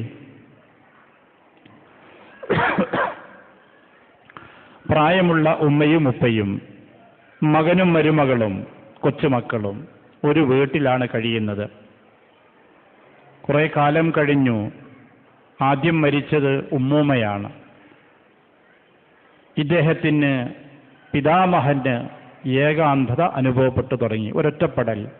എപ്പോഴും വിളിക്കാനും സംസാരിക്കാനും ഉണ്ടായിരുന്ന ഇണ നഷ്ടപ്പെടുമ്പോൾ ഉണ്ടാകുന്ന വേദന അദ്ദേഹം അനുഭവിക്കുന്നുണ്ട്. ഇനി അത് പരിഹരിക്കാനുള്ളത് മരുമകളാണ്. മരുമകൾ കുറച്ചൊക്കെ പരിഹരിക്കുന്നുണ്ട്, പക്ഷേ അവൾ മോഡേൺ സൊസൈറ്റിയിലെ ഏടിയാണ്. അതുകൊണ്ട് തന്നെ ഈ വൃദ്ധനെ ഇങ്ങനെ പരിചരിക്കുന്നതിൽ സംതൃപ്തിയില്ല, മാനസികമായ സന്തോഷത്തിലല്ല. സമൂഹവും ചുറ്റുപാടും അങ്ങനെ ആയതുകൊണ്ട് ആ കൂട്ടത്തിൽ ഒരാളായി മാറുകയാണ്. അതിൻ്റെ ഇടയിൽ അർദ്ധരാത്രി നമസ്കരിക്കുവാൻ വേണ്ടി, തഹജ്ജുദ് നമസ്കരിക്കാൻ വേണ്ടി പള്ളിയിലേക്ക് പോകുന്ന പിതാമഹൻ, ഇടയ്ക്കിടെ വെള്ളം ചോദിക്കുന്ന ആ പിതാമഹൻ ഒരു ഭാരമായി അവൾക്ക് തോന്നി. അവള് പറഞ്ഞു, പിതാമഹന് രാത്രിയിലൊന്ന് പള്ളിയിൽ കിടന്നാൽ ഈ നായയും ആ കള്ളന്മാരും ശല്യമുള്ള ഈ കാലത്ത് നല്ലതല്ലേ? മകൻ അഭിപ്രായത്തോട് യോജിച്ചു. പിതാവിനോട് കാര്യം പറഞ്ഞു. കാര്യം പിതാവിന് മനസ്സിലായി. എന്നെ ഇവിടുന്ന് വീട്ടിൽ നിന്ന് ഇറക്കാനുള്ള പരിപാടിയിലാണ്. അദ്ദേഹം അത് സമ്മതിച്ചു. പള്ളിയിലേക്ക് കൊണ്ടുപോയി. കൊച്ചുമകന്റെ കൈ പിടിച്ച് നടക്കുകയാണ്. അവർ തമ്മിലാണ് സ്നേഹബന്ധമുള്ളത്. അവിടെ വിരിപ്പെല്ലാം നൽകി, ഫ്ലാസ്കെല്ലാം വെച്ച് തിരിച്ചു പോരുമ്പോൾ പിതാമഹൻ ഒരു വിരിപ്പ് മകന് കൊടുത്തു. മകൻ വിരിപ്പുമായി വീട്ടിലെത്തിയപ്പോൾ ഉമ്മ ചോദിച്ചു, മമ്മി ചോദിച്ചു, എന്തേ മകനെ ഈ വിരിപ്പ് നീ തിരിച്ചു കൊണ്ടുവന്നത്? അത് ഉപ്പൂപ്പക്ക് ആവശ്യമില്ല. പിന്നെ മമ്മി, ഞാൻ കരുതി നമ്മുടെ ഡാഡിക്കും കുറച്ചു കാലം കഴിഞ്ഞാൽ പള്ളിയിൽ പോയി കിടക്കണ്ടേ, അതുകൊണ്ട് നിങ്ങൾ ഇതിലെത്തു വെച്ചോളൂ. ഉടനെ ഉമ്മ ഹസ്ബൻഡെ വിളിച്ചിട്ട് പറഞ്ഞു, നമ്മൾ വാപ്പേനെ പള്ളിയിലാണ് കടത്തിയത്, ഈ മകൻ എവിടെ നമ്മളെ കൊണ്ടുപോയി കടത്തുമെന്ന് പറയാൻ പറ്റൂല, അതുകൊണ്ട് വാപ്പാനെ തിരിച്ചു കൊണ്ടുവരണം. ഈ ഒരു അനുഭവം രേഖപ്പെടുത്തിയിട്ടുണ്ട്. നമ്മൾ ചിന്തിക്കണം, ഇന്നത്തെ യുവാക്കൾ നാളത്തെ വൃദ്ധന്മാരും വൃദ്ധകളുമായി തീരുന്നവരാണ്. ഇന്നത്തെ യുവാവ് ഒരുപക്ഷെ നാളെ പുലരുമ്പോൾ ശരീരം ചലിക്കാത്ത രോഗിയായി മാറിയേക്കാം. പരസഹായവും പരസ്നേഹവും മറ്റുള്ളവരുടെ സഹായങ്ങളും എല്ലാ അർത്ഥത്തിലും ആവശ്യമായി വന്നുകൊണ്ട് ജീവിക്കൽ നമുക്ക് അനിവാര്യമാകും. ഇന്നത്തെ യുവത്വവും തിളപ്പും ഉണ്ടാവില്ല, തളർച്ച അനിവാര്യമായും വരും. അവിടെ ഖുർആൻ നമ്മളോട് പറഞ്ഞതുപോലെ വാർദ്ധക്യത്തിലെത്തുമ്പോൾ പരിചരിക്കുവാൻ അതിനേക്കാൾ ഉപരി കാരുണ്യത്തിൻ്റെ, സന്തോഷത്തിൻ്റെ വാക്കുകൾ പറയാൻ കഴിയണം. ഈ ഒരു സ്നേഹബന്ധമുള്ള 3 തലമുറകൾ കൂട്ടി യോജിപ്പിച്ചിട്ടുള്ള കുടുംബബന്ധമാണ് നമുക്കുണ്ടാകേണ്ടത്. അതാണ് നാം രൂപപ്പെടുത്തേണ്ടത്. മക്കൾ വിദേശങ്ങളിലാണെങ്കിൽ ക്യാമറ ഉപയോഗിച്ച് ഈ പിതാമഹന്മാരും മക്കളും തമ്മിൽ സംസാരിക്കുകയും കാണുകയും ചെയ്തുകൊണ്ട് അതിനുള്ള അവസരങ്ങൾ നമ്മൾ ഉപയോഗപ്പെടുത്തണം. വിദേശത്തുള്ള കുടുംബങ്ങളാണെങ്കിൽ അവർ നാട്ടിലേക്ക് തിരിച്ചു വരുമ്പോൾ മക്കളുടെ കൈ പിടിച്ച് ഖബർസ്ഥാനിലേക്ക് കൊണ്ടുപോയിട്ട് ആ മക്കളോട് പറയണം, നിനക്കൊരു ചരിത്രം ഈ ഖബറിടത്തിലുണ്ട്, നിന്റെ ഉപ്പൂപ്പയുടെ ഉമ്മൂമ്മയുടെ ഖബറാണ് കിടക്കുന്നത്. അങ്ങനെ മൺമറഞ്ഞു പോയാലും മറക്കാത്ത ഒരു സ്നേഹബന്ധമുള്ള ഓർമ്മകളിലും പ്രാർത്ഥനകളിലും വരുന്ന, മരിച്ചാൽ മയ്യത്ത് നമസ്കരിക്കുവാൻ യാതൊരു മാനസിക വിഷമവുമില്ലാതെ അത് നിർവഹിക്കാൻ സന്നദ്ധമാകുന്ന ഒരു തലമുറ, അത് രൂപപ്പെട്ടു വരേണ്ടത് ആധുനിക സാഹചര്യത്തിൽ എല്ലാ സംവിധാനങ്ങളും ഉള്ളതിൻ്റെ ഇടയിൽ നമ്മുടെ വീടുകളിലാണ്, കുടുംബങ്ങളിലാണ്. അതിനല്ലാഹു നമ്മെ സഹായിക്കുമാറാകട്ടെ, അനുഗ്രഹിക്കുമാറാകട്ടെ. റബ്ബനാ ഹബ് ലനാ മിൻ അസ്വാജിനാ വദുർരിയാതിനാ ഖുർറത അയ്യുൻ വജഅൽനാ ലിൽമുത്തഖീന ഇമാമാ. ആമീൻ ബിറഹ്മതിക യാ അർഹമർ റഹീമീൻ. വസല്ലല്ലാഹു വസല്ലമ അലാ മുഹമ്മദ് വഅലാ ആലിഹി വസഹ്ബിഹി അജ്മഈൻ. വൽഹംദുലില്ലാഹി റബ്ബിൽ ആലമീൻ. അസ്സലാമു അലൈക്കും വറഹ്മത്തുള്ളാഹി. വായനയുടെ ഇസ്ലാമിക മാനം. ശബാബ് വാരിക, പുടവ, കുടുംബമാസിക. ഇസ്ലാമിക വിഷയങ്ങളിൽ പ്രമാണബദ്ധമായ ലേഖനങ്ങൾ, കാലിക പ്രശ്നങ്ങളിൽ ശക്തമായ ഇടപെടലുകൾ, ചോദ്യോത്തര പംക്തികൾ, തീവ്രവാദത്തിനും യാഥാസ്ഥികതയ്ക്കും നവയാഥാസ്ഥികതയ്ക്കുമെതിരെയുള്ള ശക്തമായ ചെറുത്തുനിൽപ്പ്. ശബാബ് വാരിക, പുടവ, കുടുംബമാസിക. മർക്കസുദ് അവ, ആറം റോഡ്, കോഴിക്കോട്. അത്തൗഹീദ് ദ്വൈമാസിക. ഇസ്ലാമിക വിഷയങ്ങളിൽ പണ്ഡിതോചിതമായ രചനകൾ, പഠന ഗവേഷണ രംഗങ്ങളിൽ ഇസ്ലാമിനെ പരിചയപ്പെടുത്തുന്ന പ്രൗഢമായ പ്രതിപാദനങ്ങൾ, ആധുനിക വിഷയങ്ങളിൽ ലോക മുസ്ലിം പണ്ഡിതന്മാരുടെ അഭിപ്രായങ്ങളും മതവിധികളും. അത്തൗഹീദ് ദ്വൈമാസിക, മലയാളത്തിലെ വേറിട്ട ഇസ്ലാമിക പ്രസിദ്ധീകരണം. അത്തൗഹീദ് ദ്വൈമാസിക, KNM office, Markazuddawa, RM road, Kozhikode. Al Manar ഹജ്ജ് സെൽ, പ്രമാണബദ്ധമായ രീതിയിൽ സ്വീകാര്യമായ ഹജ്ജും ഉംറയും നിർവഹിക്കാനൊരു അവസരം. അൽമനാർ ഹജ്ജ് സെൽ, കോഴിക്കോട്. പ്രമുഖ പണ്ഡിതന്മാരുടെ നേതൃത്വം, പരിചയസമ്പന്നരായ വളണ്ടിയർമാരുടെ സേവനം, ഹറമിനടുത്ത് താമസം, മക്കയിലും മദീനയിലും ചരിത്രപ്രസിദ്ധമായ സ്ഥലങ്ങളിൽ സന്ദർശനം, മലയാളികൾക്കിണങ്ങിയ ഭക്ഷണ താമസ സൗകര്യം, ചികിത്സാ സൗകര്യം, പഠന ക്ലാസുകൾ. അൽമനാർ ഹജ്ജ് cell, Markazudawa, RM road, Kozhikode. Phone 0495 4020 371.